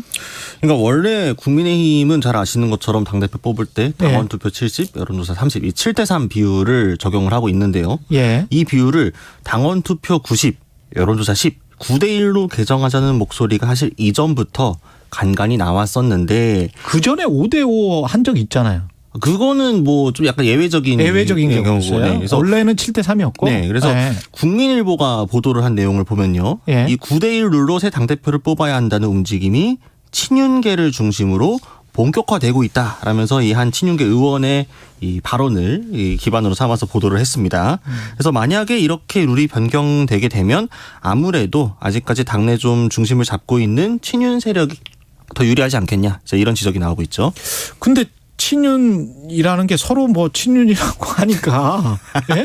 누가 친윤이에요, 누가? 아니 뭐 이제 소위 이제 그 핵관이신 분들이 있잖아요. 네, 핵심 관계자가 계신데. 아니 실제로 기자들한테 물어보면 또 기자들은 또 그분은 또 친윤이 안 됐다. 아니 근데 이제 핵심 관계자가 되고 싶은 분이 있고 되고 싶어서 스스로 이렇게 칭하는 분이 있고 혹은 친윤이 됐다가 지금 안 된 분들도 있는 거 아니에요? 뭐 또 이제 친윤과 그 비윤 사이에서 애매하게 줄타기하는 분도 계시고 사실은 굉장히 다양하죠. 다양하지만 그렇죠. 어쨌든 용산의 의중이 얼마나 반영될 것이냐 이제 이런 것들이 좀 있다 보니까 대표적으로 뭐 저번에 그 의원총회 때 공개적으로 주호영 원내대표를 비판했던 뭐 이용 의원 같은 경우에도 이제 그렇게 이야기를 한 게 아무래도 용산의 의중이다. 그런 게 아니냐 이제 이런 이야기 나오고 있으니까요. 호의하는 분들도 있을 것 같아요. 아 그렇죠. 네. 그러니까 이제 어쨌든 용산의 의지가 직접적으로 발현되진 않더라도 의지를 받들어서 대신 이렇게 말씀해 주시는 분들이 있기 때문에 이제 모두가 이제 델포이에서 신탁을 받는 것처럼 이 의원의 발언이 진짜 용산의 의지를 받은 건지 아니면은 용산의 의지를 참칭하는 건지 그에 대한 해석이 항상 난무하는 거죠. 그러니까요. 언론도 지금 헷갈릴 때가 많이 있는데 지금 이 상황 9대1로 만약에 개정을 한다면 누구한테 유리하고 안철수나 유승민 전 의원에게는 어떻게 되는지 모르겠네요. 당연히 이제 유승민 사실상 속가내기다. 이제 이런 지적이 나오게 되는 건데요. 속가내기다. 네, 그러니까 지금 여러 여론조사들을 보게 되면 공통적으로 민심의 유승민, 당심의 나경원 이런 이야기들이 나오거든요. 전반적으로는 유승민 전 의원이 상당히 선두를 달리는데 국민의힘 지지층에 한정을 하면은 유승민 전 의원이 상당히 밀린다는 말이죠. 그러면은 아무래도 이준석 전 대표의 관계도 그렇고 용산에서는 지도부를 안정적으로 바꿔서 조금 더 집권 여당과 대통령실이 일체화된 모습을 바랄 텐데 유승민 전 의원이 만약에 당대표가 되게 된다면은 용산의 의중이 좀 제대로 반영되기 어려울 것이다. 이런 우려들이 있다 보니 유승민 전 의원이 최대한 배제되는 방향으로 물론 지금 룰도 불리하지만 유승민 의원에게 혹시나 있을지 모를 가능성을 차단하기 위해서 이렇게 9대1로까지 밀어붙이는 거 아니냐 이런 추측들이 나오고 있는 거죠. 만약에 9대1로 하면 유승민 전 의원은 안 나옵니까? 그러니까 근데 이제 유승민 전 의원 본인이 아직 가타부터 얘기를 안 하고 있는데 유승민 전 의원을 둘러싸고 있는 분들 여기서 약간 의견이 갈리는 것 같아요. 그러니까 설사 당선 가능성이 적다고 하더라도 좀 비윤계의 구심점이라고 할 만한 사람이 없고 전당대회가 너무 친윤 색깔로 가면 안 되니 그래도 뛰어야 한다 이렇게 이야기하는 분들도 계시고 아니면은 유승민 전 의원이 안 그래도 상처가 많은데 또 나와서 상처를 받는 거는 장기적으로 좋지 않다. 너무 룰이 불리하면 나오지 않는 게 좋겠다. 이렇게 생각하는 분도 있습니다. 지난주에 안철수 의원이랑 저희가 최강시사에서 인터뷰를 했는데 안철수 의원의 포지셔닝이 대통령실과 일체감을 갖는 그런 당대표가 아니고 어느 정도 견제와 균형을 찾으려는 그래서 민심을 그대로 전달하겠다. 이런 것이라면 안철수 의원이 지금 유승민 전 의원이 안 나오는 것 또는 배제되는 것을 전제로 하고 유승민 전 의원이 가지고 있는 뭐랄까요 상징성 네. 뭐 이런 것들을 좀 본인이 가지고 가려고 하는 거 아닌가 그런 생각도 들더라고요. 그러니까 만약에 그런 그림이 어느 정도 신빙성이 있죠. 그러니까 어쨌든 만약에 유승민 전 의원이 안 나온다고 하게 되면 정말로 전당대 후보들 중에 그나마 좀 윤석열 대통령과 거리가 있는 사람을 꼽기가 어려워지니까요. 근데 안철수 의원이 사실은 뭐 인수위원장도 했고 뭐 후보 단일화도 하면서 굉장히 약간 친윤스러운 행보를 보이다가도 이제 이런 최근에는 좀 나는 너무 이렇게 끌려가지고가 아니야. 이렇게 해서 거리 좀 두고 있잖아요. 그렇지. 항상 이 안철수 의원의 특기 아닙니까? 이렇게 양쪽에서 이렇게 하는 게 그런 것들 조금 더 발휘해서 미리 어필하는 거 아니냐. 또 안철수 의원이 마침 또 이번 전당대 룰 개정에 대해서도 중도층과 너무 멀어지는 것 같아서 이렇게 하면 좀 안 된다라는 식으로 메시지를 내었거든요. 네, 그러니까 9대 1로는 안 된다. 네, 조금 더 민심이 반영되는 방향으로 가야 된다. 역시나 당심보다는 민심 쪽에 조금 더 유리한 안철수 의원이 이 유불리도 좀 반영된 걸로 보입니다. 대통령실은 안철수 의원이 당대표가 되는 거를 바랄까요? 안 바랄까요? 바라지 않는다는 해석이 훨씬 많죠. 네. 그렇습니까? 네. 어쨌든 사실 단일화 때도 얼마나 밀고 당기기가 심했는지 기억들 하시잖아요. 그리고 안철수 의원이 사실은 당대표를 쥐고 나서 그 전당도 그렇게 상황이 썩 좋지는 않았거든요. 그러니까 그 당당들을 보았을 때. 그래서 안철수 의원이 지금 대놓고 나는 용산의 말을 막 따르는 대표가 되지 않을 거야라고 하는 와중에 굳이 용산이 안 그래도 지지율도 안 좋고 힘든 상황에서 비판적이고 견제를 좀 하려고 하는 당대표를 원하지는 않겠죠. 그러면 나경원 저출산 대책위 부위원장 남는데 나경원 부위원장은 나옵니까? 나경원 부위원장을 주저앉히려고 저출생 그 위원장을 주고 주저앉히려고 기후대타도 줬다. 이제 이런 이야기들이 많잖아요. 그러니까 나경원 전 의원이 친윤계 쪽에서 가장 인지도도 높고 여론조사도 그나마 잘 나오는 건 맞는데 나경원 전 의원이 나오게 되면은 구도가 좀 혼탁해지고 또 이런저런 것들 고려했을 때 안 나오는 게 낫겠다. 그럼 나경원 전 의원이 안 나오고 만족할 수 있는 게 뭘까라고 해서 이 자리들을 준 거다. 또 이런 설들이 많이 있죠. 누가 그럼 되는 거예요? 그러니까 이제 지금 얘기 나오는 게 원래는 또 한참 얘기가 나왔던 10초밖에 안 남았어요. 권영세 장관이 나올 거다. 내각 착출설? 네, 했는데 사실 이번 참사 때문에 박희영 용산구청장과의 관계 때문에 좀 봐야 되겠네요. 네, 나오게 되면. 한 번 더 뉴스 곽우신 기자였습니다. 고맙습니다. 감사합니다. 안녕하십니까. 과학기술정보통신부 장관 이종호입니다. 국민 여러분, 디지털에 얼마나 친숙하신가요?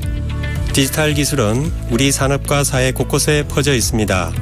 이제는 디지털 역량이 곧 국가 경쟁력입니다. 정부는 우리나라가 선도 국가로 나아가기 위한 대한민국 디지털 전략을 추진하고 있습니다. 안정적인 데이터 인프라와 세계가 부러워할 인공지능 기술을 갖추고 국민 모두가 디지털 혜택을 누리는 대한민국 함께 만들어가겠습니다. 이 캠페인은 과학기술정보통신부와 함께합니다. 우리 생활에 유용하게 쓰이지만 폐기물을 남기는 방사선.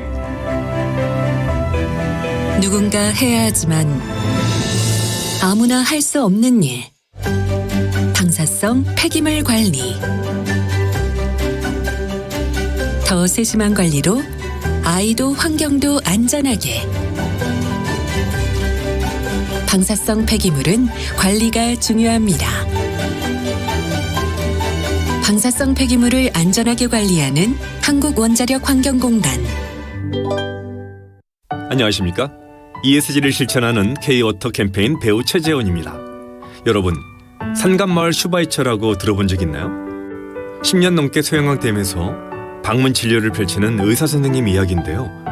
아프면 병원에 가는 게 당연하지만 도와줄 사람이 없어서, 차가 없어서 수많은 없음을 이유로 진료를 못 받는 분들이 많다고 합니다. ESG가 향하는 곳은 함께 사는 세상입니다. 이웃을 살피는 선한 발걸음이 많아질수록 세상이 더 좋아지지 않을까요? 낮은 곳으로 흐르는 물처럼 한국수자원공사가 ESG 경영으로 언제나 여러분과 함께 하겠습니다. 잠시 후 8시 반부터 일부 지역국에서는 해당 지역 방송을 보내드립니다.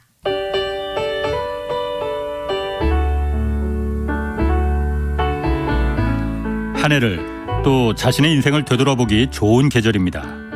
여러분의 경제 스토리는 어떠셨나요? 파란만장하시죠? 총 상금 6천만 원.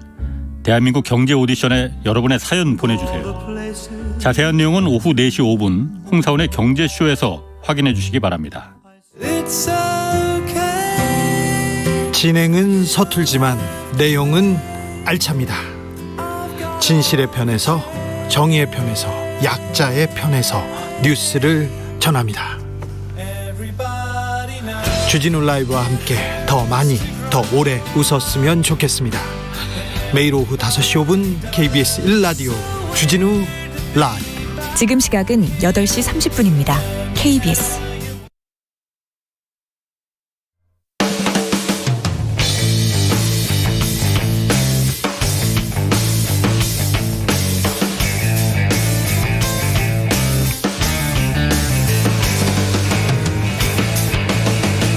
최경영의 최강 시사.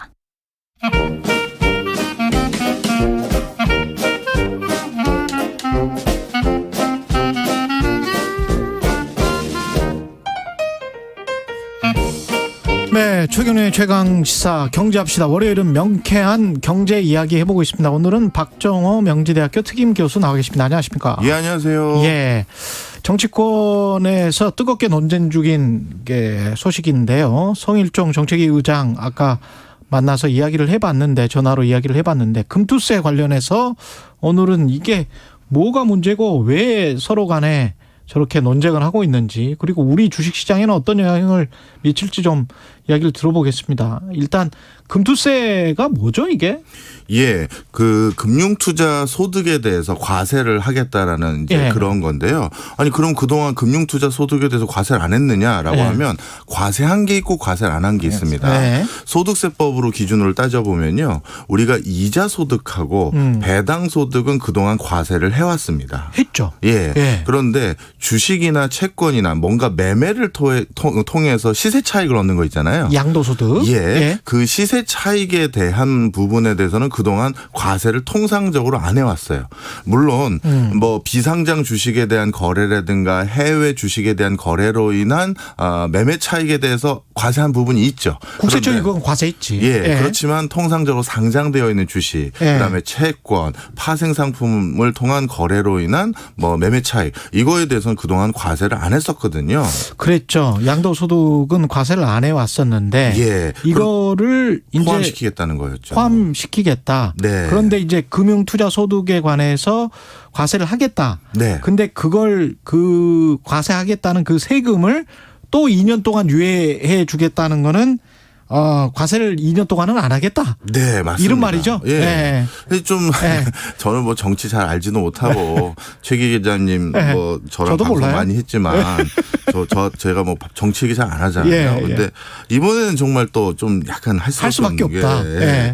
아니 좀 잘 이해가 안 가요. 2년 그러니까 합의를 여야가 본 내용이 있었었고요. 그다음에 이번에 그 유예를 하겠다는 가장 큰 이유 중에 하나가 일단 아니 주식시장이 이렇게 안 좋은데 이때 과세하는 게 적합하지 않다가 가장 큰 논거인 것 같더라고요. 시점이 있다.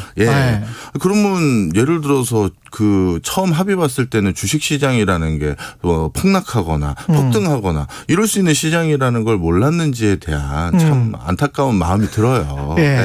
제가 생각하기에는 굉장히 다분히 정치적인, 어떻게 보면 더 정확히 말하면 정무적인 어떤 뭐 입장들이 있으신지는 모르겠습니다만 그리고 뭐 강력하게 추진했던 여당에서도 높은 위치에 있는 분이 갑자기 입장 바꾸니까 지금 또 다시 입장이 바뀌어가는 것 같아요. 당대표가 갑자기 좀 유예하는 게 적합해 보인다 하니까 또 그런 것 같습니다. 자, 그래서 좀 여당이 아니고 그게 야당. 야당이죠. 죄송합니다. 제가 정치 진짜 몰라요. 거기는 야당. 거기 야당이 됐죠. 그래서 이렇게 됐는데 좀 설명을 좀 드리면요. 이번에 우리가 그 금융투자 소득에 대해서 과세한다는 게 많은 개인 투자자들 입장에서는 내가 주식 매매한 것에 대해서도 그거 몇 푼 된다고 과세를 때리냐 이것만 생각하실 수가 있는데요. 사실 이번에 그동안 굉장히 불합리한 것들을 합리화하는 조치들이 되게 많이 들어가 있었습니다. 이 안에 어떤 것들이 있습니까? 대표적으로 좀 몇 가지만 말씀드리면 ELD라고 해서 주가 연계 예금이라는 게 있어요. 맞아, 있어요. 이건 쉽게 말씀드리면 예금 통장입니다. 그래서 원금 보장도 돼요. 그리고 그 원금에 대한 정례적인 이자도 주죠. 그런데 여기에서는 그 이자를 일부 다시 파생 상품에 투자해서 그 이자의 일부를 그래서 그걸 바탕으로 그 파생 상품이 종합주가지수나 이런 걸 따라가게끔 수익이 그렇게 돼 있거든요. 예. 그래서 주가 연계 예금이라는 게 이자에다가 그런 주가와 연계돼서 추가 수익이 생기면 그것도 여기다 이자를 얹어주는 그런 상품이 ELD라는 게 있어요. 예. 그러면 아까 말씀드린 것처럼 우리가 그 주식과 연동돼서 시세 차익을 얻거나 그런 거에 대해서는 과세 안 해왔다고 그랬었잖아요. 그랬죠. 그런데 이 ELD는 그렇게 얻은 일부 이익이 포함되어 있잖아요. 예. 네. 그런데 이건 과세를 했거든요. 아, ELD는 과세를 해왔어요? 과세를 해왔어요. 예. 그러니까 이게 형평성이 안 맞는 거고요. 예. 또 한 가지 우리 그 금통장 만든다 이런 거 한때 유행이었었거든요. 예. 그럼 금통장이라는 건 뭐냐 하면 금 시세 차익하고 또 금을 사고 팔거나 할 과정에서 환차익이 또 생겨요. 그게 이제 녹아들어서 금통장으로 이제 들어가는 건데 금 시세 차익과 환율로 적용하는 이런 파생 상품들에 대해서는 예. 사실 또 과세 안 했다가 예. 금통장은 또 과세했고 이런 황당한 일들이 생겼거든요. 근데 제가 알고 있기로는 그 주식과 관련된 양도소득은 외국은 계속 과세를 해왔던 걸로 알고 있거든요. 이것도 좀 설명을 드리겠습니다. 예. 자, 그래서 요거만 먼저 마무리하면 예. 이렇게 같은 소득임에도 불구하고 그 형식이 뭐냐에 따라서 과세를 피할 수 있는 루트들이 많았었거든요. 아, 그랬구나. 그래서 그거를 일단 이번에 다 바로잡을 수 있는 조치가 같이 들어가 있었어요. 여기에? 예. 그러니까 조세 누락이 됐던 부분이 다 벌충이 되고 보완이 됐던 게 이번에 개정안에 대거 포함이 되어 있었거든요. 예. 근데 이게 한꺼번에 또 2년 통으로 유예가 되면 그건 또 그동안 유실되는 조세 부과의 불공정성이 계속 진행되는 거잖아요. 금융시장 입장에서는 좀 정리를 빨리 해줬으면 좋겠다는 측면도 있네. 그럴 수 있죠. 예. 자, 그다음에 방금 말씀하셨던 외국하고 좀 비교를 해드리겠습니다. 일단 조세 형평성도 중요하지만 효율성도 중요하고 여러 가지 요소가 있는데요. 예. 외국 같은 경우는 이런 금융소득에 대해서 이번에 이제 금융투자 상품에 대해서 얻은 소득에 대해서 종합과세가 아니라 분리과세를 하는 게 일단 원칙이긴 해요. 분리과세. 그 이유를 좀 설명을 드리겠습니다. 이 그 합산과세와 분리과세 뭔 차이가 있냐면 소득이 예를 들어서 2억 원인 사람이 있어요. 근데 1억 원은 근로소득이고 그다음에 또 1억 원은 이렇게 투자해서 얻은 소득이에요. 그럼 이 사람은 통으로 2억 소득을 얻은 거잖아요. 그러면 자신의 소득세 납입 구간은 2억 원으로 포함되는 합산과세를 하면 2억 원으로 카운트하면 높은 누진세율이 적용되는 데가 들어가잖아요. 예, 그렇죠. 자, 그런데 분리과세를 하면 어떻게 되느냐? 근로소득 1억이고 금융소득 1억이니 원칙상 1억 소득의 세율 구간을 적용받게 되는 거잖아요. 그렇죠. 네. 그러니 이거는 금융소득이 오히려 더 있는 사람들에게 세금의 페이버를 주는 일종의 그런 형태가 되는 거거든요. 분리과세를 하면. 예, 하면요. 예. 그러면 근데 그동안 왜 분리과세를 외국도 하고 여기도 해왔느냐. 이유가 두 가지인데 첫 번째는 진짜 건전한 자금이 자본시장으로 유입되는 걸 희망했던 것도 있고요. 그다음 두 번째는 뭐냐 하면 이게 또 큰 손들을 도저히 안 잡을 방법이 없는 거예요. 분리과세를 안 해주면. 예. 대표적으로 말씀드리면 그 북유럽에서 이거를 합산과세를 해보려고 여러 번 시도를 했었어요. 네. 그럴 때마다 어떻게 했느냐. 정말 큰 손들 있지 않습니까? 네. 다 외국으로 떠나버렸어요.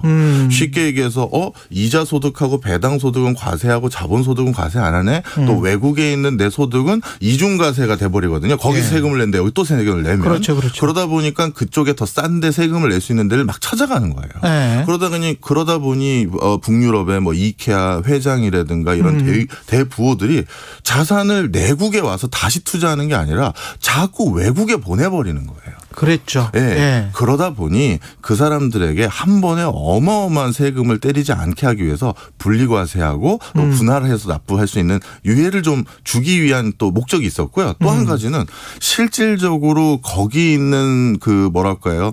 그 자산 포트폴리오를 전부 확인해서 과세를 징수할 수 있는 근거도 없거든요. 그러면 지금 금융투자소득세는 종합과세를 하겠다는 거예요? 특정 소득 이상으로 올라가면 종합소득으로 합산이 되고요. 그 이하인 경우에는 안 하는 거죠. 아, 그래서 5천만 원이라는 숫자가 나온 거고? 맞습니다.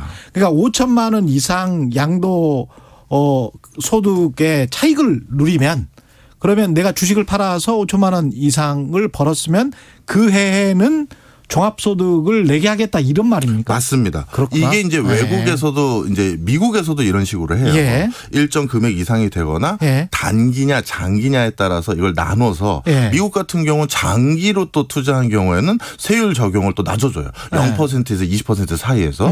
그러다 보니 국가마다 나름대로 특수성이 있어요. 자, 그러면 이제 우리나라 얘기를 잠시 다시 예. 하면 이 분리과세를 하는 나라 또 장기로 가지고 있으면 또 세금에 약간 좀 뭐 유율을 낮춰주는 나라 여러 가지가 있는데 예. 우리 상황은 어땠냐. 이 참 죄송한 말이지만 일단 좀 나눠서 설명드리면 같은 돈이 있는데 예. 예를 들어서 IT 회사에 투자해야지 결정을 했다고 보겠습니다. 그러면 우리나라 뭐 카카오나 네이버나 삼성을 살까 예. 아니면 구글이나 애플이나 아마존을 살까 고민을 하는 투자자가 있다면 그렇죠. 세율이나 환차익, 환차손에 대한 리스크도 없고 똑같다면 대부분 당연히 어디에 투자를 하겠어요. 미국의 예, 큰 회사에 투자를 할 가능성이 많죠. 그건 당연한 거고. 예. 예. 그러다 보니까 외국에서도 자국 기업들 영세하거나 조금 시장 규모가 작지만 우리 쪽 기업에 좀 더 투자해 주세요라는 유인책을 더 많이 만들려고 근로소득에 비해서 투자소득에 부과하는 세율을 조금 더 낮춰놔요. 그리고 우리나라 같은 경우는 같은 값이면 미국에는 세금 매기는데 국내 투자를 하면 세금이 없거든요. 그게 장점이에요라고 설명하는 증권사들도 많거든요. 예. 그런데 이제 국내 투자에서도 세금을 매긴다라고 했었을 때 예. 분명 국내의 주식시장의 매력도가 떨어지는 건 분명한 사실이에요. 그럼 이게 금투세가 도입이 되면 네. 그러면은 외국인도 5천만 원 이상 벌면은 종합소득에 들어간다. 그러면은 기관 같은 경우는 법인소득이 있을 것이고 그럼 법인소득 플러스 요 금융소득까지 해가지고 양도 차익 얻으면 거기에 관해서 뭐 높은 세율로 때리겠다. 그 말이네요. 예. 예. 그리고 개인들 입장에서도 이제 뭐 진짜 한 푼 두 푼 모아서 주식 투자해서 얼마 벌었는데 거기에 또 세금을 낸다고 하니 좀 섭섭함은 있을 수 있겠죠. 그렇죠. 그러면서 일부 자금이 그럴 바에는 내가 차라리 미국 주식국에 투자하고 말지 이렇게 생각하면서 개인들도 일부 넘어갈 수 있는 부분은 있다라는 거예요. 그렇죠. 일부 뭐 5천만 원 정도 1년에 벌 수 있으려면 이제 상당히 큰 손이긴 한데 네. 그럼에도 불구하고 이제 이 사람들 기관, 개인, 외국인에서 큰 손들의 상당수가 빠져나갈 수 있다. 그래서 시장에 악영향을 미칠 수 있다. 안 그래도 주식시장도 안 좋은데 네. 그 말씀이시네. 예, 그런데 예. 그거는 예전에도 분명히 이런 사실을 모를 리가 없거든요. 모를 때 항상 지금 이야기가 나왔던 건데. 자, 예. 그리고 하나만 더 말씀드리겠습니다. 예. 저도 한 푼 두 푼 저기 돈 모아서 저도 월급쟁이잖아요. 예. 그래서 그냥 재테크 차원에서 월급 빠듯한 게 뻔하니까 주식 투자는 개인 투자자지만 솔직히 말씀드릴게요. 이게 좀 섭섭하게 들리실지 모르겠지만 그나마 월급쟁이들 중에서 주식 투자하는 사람은 괜찮은 월급쟁이들이에요. 저 노점 하시거나 영세 소상공인들은 주식 투자를 할 돈도 없으신 거예요. 그렇죠. 그러니까 이거에 대해서 무슨 우리 돈까지 또 세금을 또 납부하냐라고 하시는 분들에겐 섭섭하게 들릴지 모르겠지만 더 열악한 분들도 계시거든요. 근데 분명 이익이 생긴 거잖아요. 그럼 그렇지. 이익이 생기면 거기에 대해서 세금을 내는 거 원칙이고요. 우리가 그동안 이익이 있었음에도 불구하고 세금을 안 냈던 많은 단체들 뭐 이런 데를 좀 왜 안 내냐 이렇게 지적을 했었잖아요. 그렇죠. 그런 걸 또 하려면 우리도 또 일정 부분의 소득이 생겼을 땐 세금을 내긴 해야죠. 골치 아프네. 이거 분리과세로 생각을 해봐도 괜찮을 것 같기도 하네. 네. 그래서 저도 너무 영세한 분들까지 적용할 생각은 전혀 없고요. 그렇다고 이 모두를 다 유예하는 것도 과연 맞는지에 대해서 굉장한 의구심이 있어요. 예. 합리적으로 한번 다시 논의를 하는 것도 좋을 것 같기도 합니다. 네. 예. 경제합시다. 박정호 명지대학교 특임 교수였습니다. 고맙습니다. 감사합니다. KBS 1라디오 최경영의 최강시사 듣고 계신 지금 시각은 8시 43분입니다. 이 시각 교통정보입니다. 수도권 제일순환고속도로 구리에서 일산 방향으로 사고 여파 더 늘었습니다. 사팔산 터널 4차로에서 사고 처리하고 있고요. 별내에서 사팔산 터널까지 밀립니다. 영동고속도로 인천 방향으로도 부곡에서 반월터널 부근까지 9km 구간 사고 여파로 정체되고요. 서양고속도로 서울 방향으로 광명역에서 금천까지 밀리는데요. 일찍분기점 부근에서 갓길 막고 사고 처리하고 있어서 주의 운전하셔야겠습니다. KBS 교통정보센터 에서 이승미였습니다.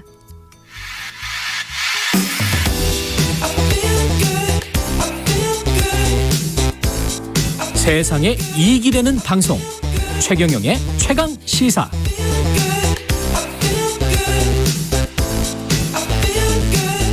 네, 첫 겨울 월드컵 카타르 월드컵이 오늘 개막했습니다. 카타르 현지에 있는 한준희 KBS 축구 해설위원 연결돼 있습니다. 안녕하세요. 네, 안녕하세요. 예, 지금 저 카타르 현지 분위기는 어떻습니까? 네, 몇 시간 전에 카타르가 에콰도르와의 개막전에서 패했기 때문에 카타르 국민들의 약간 이제 실망한 모습이 있기는 했습니다만 전체적으로 여기는 월드컵 분위기가 잘 살아나고 있고 뭐 팬 페스티벌이라든가 또 특히 개막전이 열렸던 어제 같은 경우는 상당히 또 길거리에 차량이 굉장히 많았던 모습을 볼 수가 있었습니다. 경기장의 그 냉각 시스템 한번 체험을 해보셨어요? 진짜로 뭐 시원하던가요? 저는 아직 현장 중계를 제가 개시를 안 했거든요. 그래서 이제 현장 그라운드를 저는 가보지는 못했습니다만 갔다 왔던 이제 많은 기자들이라든가 다른 분들의 이야기를 들어보면 거의 뭐 이거는 옷이 싱싱 날릴 정도로 상당히 강력한 이제 냉각 바람이 나오기 때문에 특히 그라운드에서 뛰는 선수들 같은 경우에는 매우 쾌적한 상태에서 경기를 할 수 있는 정말 세상에서 가장 강력한 에어컨인 것 같습니다. 아, 그렇군요. 이게 저 현지 날씨가 굉장히 덥다고 해서 그런데 이제 겨울 월드컵이고 참 이색적입니다. 어떻게 생각해 보면 북반구에서 바라보는 월드컵은 어떻게 보세요? 네, 역사상 최초의 이제 11월에 개최되는 월드컵인데 이 개최 시점이 11월이다 보니까 아시다시피 이제 유럽 축구 시즌을 한창 진행하고 있는 와중에 열리는 월드컵 아니겠습니까? 그렇군요. 그래서 여러 가지 일정들이 조금 이제 힘들게 진행이 됐었기 때문에 우리 손흥민 선수를 비롯해서 많은 각국의 선수들의 어떤 부상 확률이 상당히 좀 높았던 그런 상황에서 이번 월드컵이 치러진다고 볼 수가 있겠습니다. 이번에 또 특징적인 게 반자동 옵사이드 판독 기술이 도입된다고 하는데 이게 지금 무슨 기술이에요? 네, 바로 있었던 개막전 에콰도르와 카타르의 대결에서도 이 기술이 이미 선을 뱄습니다. 에콰도르의 첫 골이 터지는가 했습니다만 그것이 바로 이 비디오 판독에 의해서 옵사이드로 판명이 났었는데요. 이 기술은 일단 축구공에 센서가 내장이 돼 있어서 공의 위치에 대한 데이터가 무수히 많이 이제 계속 이제 전송이 되고 반면에 또 12대의 특수 카메라를 이제 경기장 지붕 쪽에 설치를 함으로써 여기서 이제 최첨단 인체 모션 트래킹 데이터를 또 수집을 하게 돼 있거든요. 그래서 사람의 움직임의 데이터와 공의 움직임의 데이터를 인공지능이 결합시킨 계산에 의해서 이전보다는 훨씬 빠르고 정확하게 옵사이드냐 옵사이드가 아니냐 여부를 이제 판명을 한 다음에 이것을 심판들에게 전달을 해서 이전보다는 훨씬 더 이제 첨단적인 기법의 옵사이드 판정을 내리게 돼 있습니다. 이야, 이거 멋지군요. 예. 이번에 지금 그리고 네.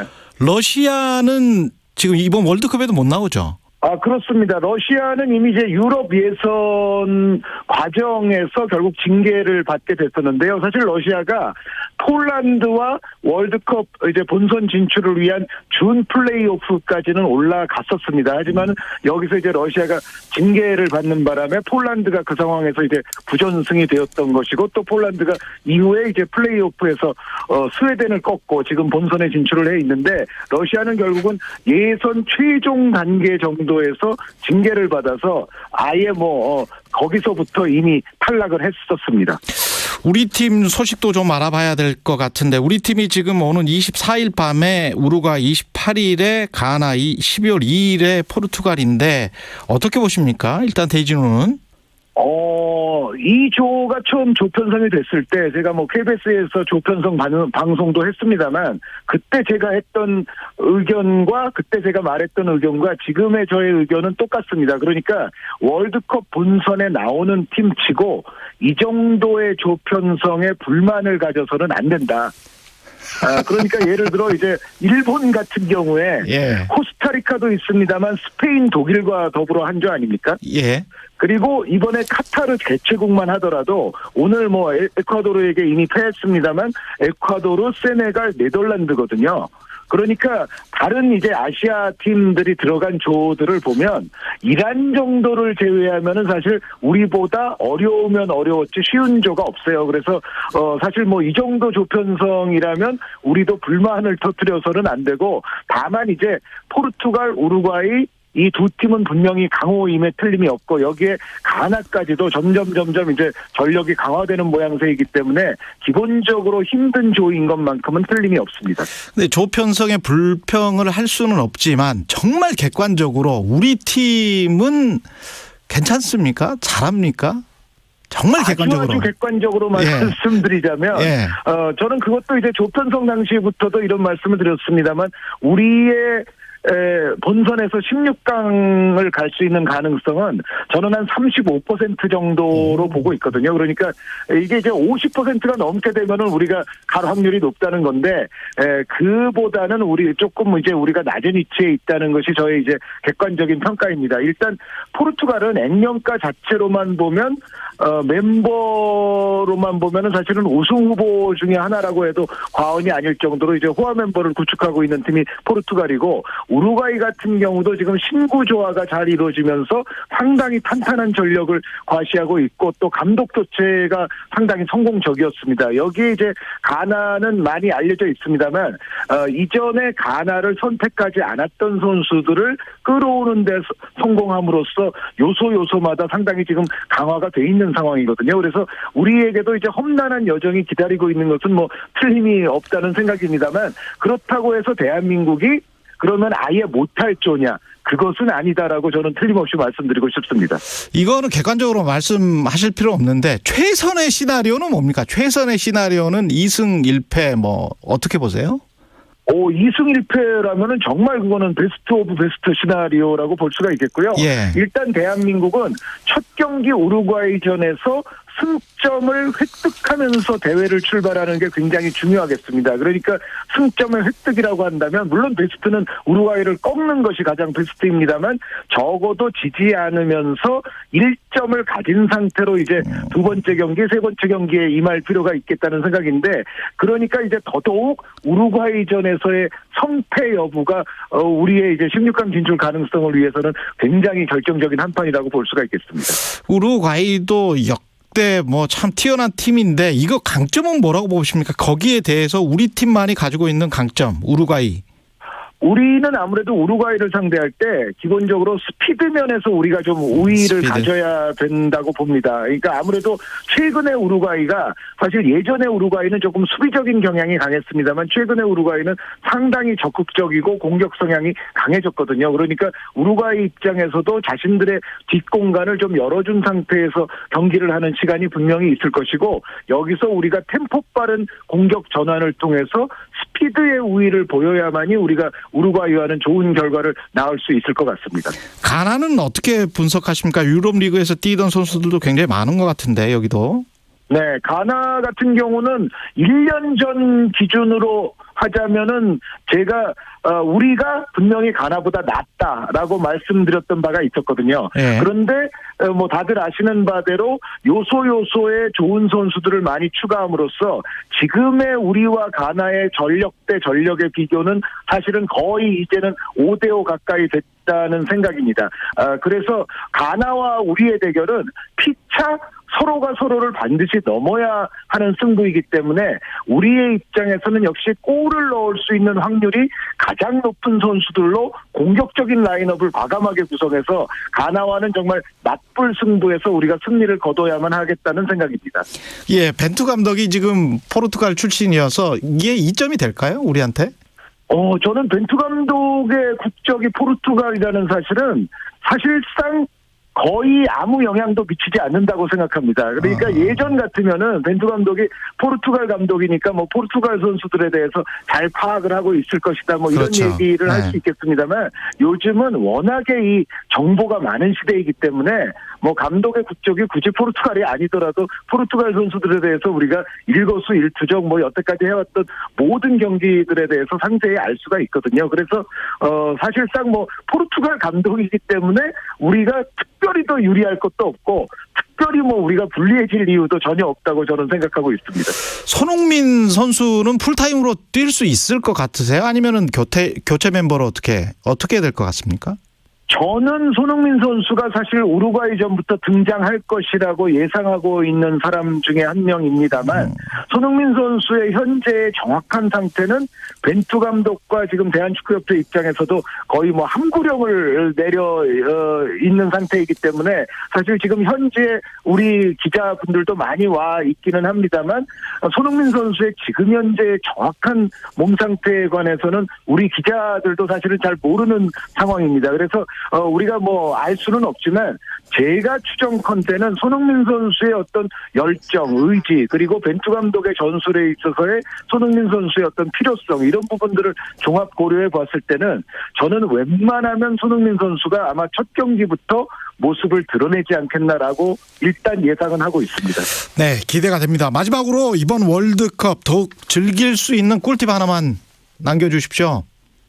이번 월드컵은 메시와 호날두, 여기에 레반도프스키 선수, 독일의 노이어 골키퍼, 크로아티아의 루카 모드리치 선수, 뭐 또 우리와 상대하게 되겠지만 우루과이의 루이스 수아레스 선수라든가 정말 한 시대를 풍미한 거장들이 마지막으로 한 자리에 집결하는 월드컵이 될 거거든요. 물론 여기에 이제 프랑스에서 부상으로 최근에 제외된 카림 벤제마 선수가 빠지게 된 것은 좀 아쉽기는 합니다만 전체적으로 한 시대를 풍미한 거장들의 거의 대부분이 이번 월드컵에 카타르에 모두 모여 있다.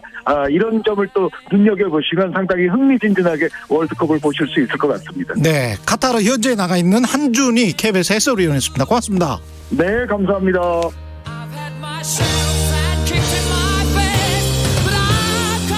네, 퀸의 We Are the Champion 들으면서 11월 21일 월요일 KBS 1라디오 최경영의 최강시사 마치겠습니다. 혹시 몰라요. 2승 1패 아니고 3승까지 할지.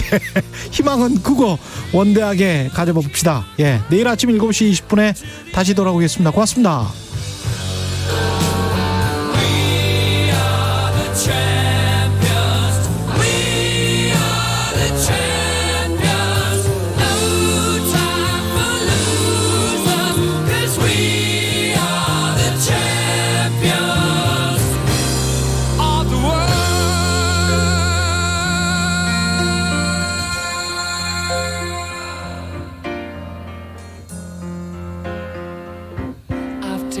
My bows and my curtain calls.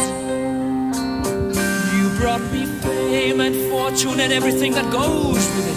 I thank you all, but it's been no bed of roses, no pleasure cruise. I consider it a challenge before the whole human race. 겨울철 실내 활동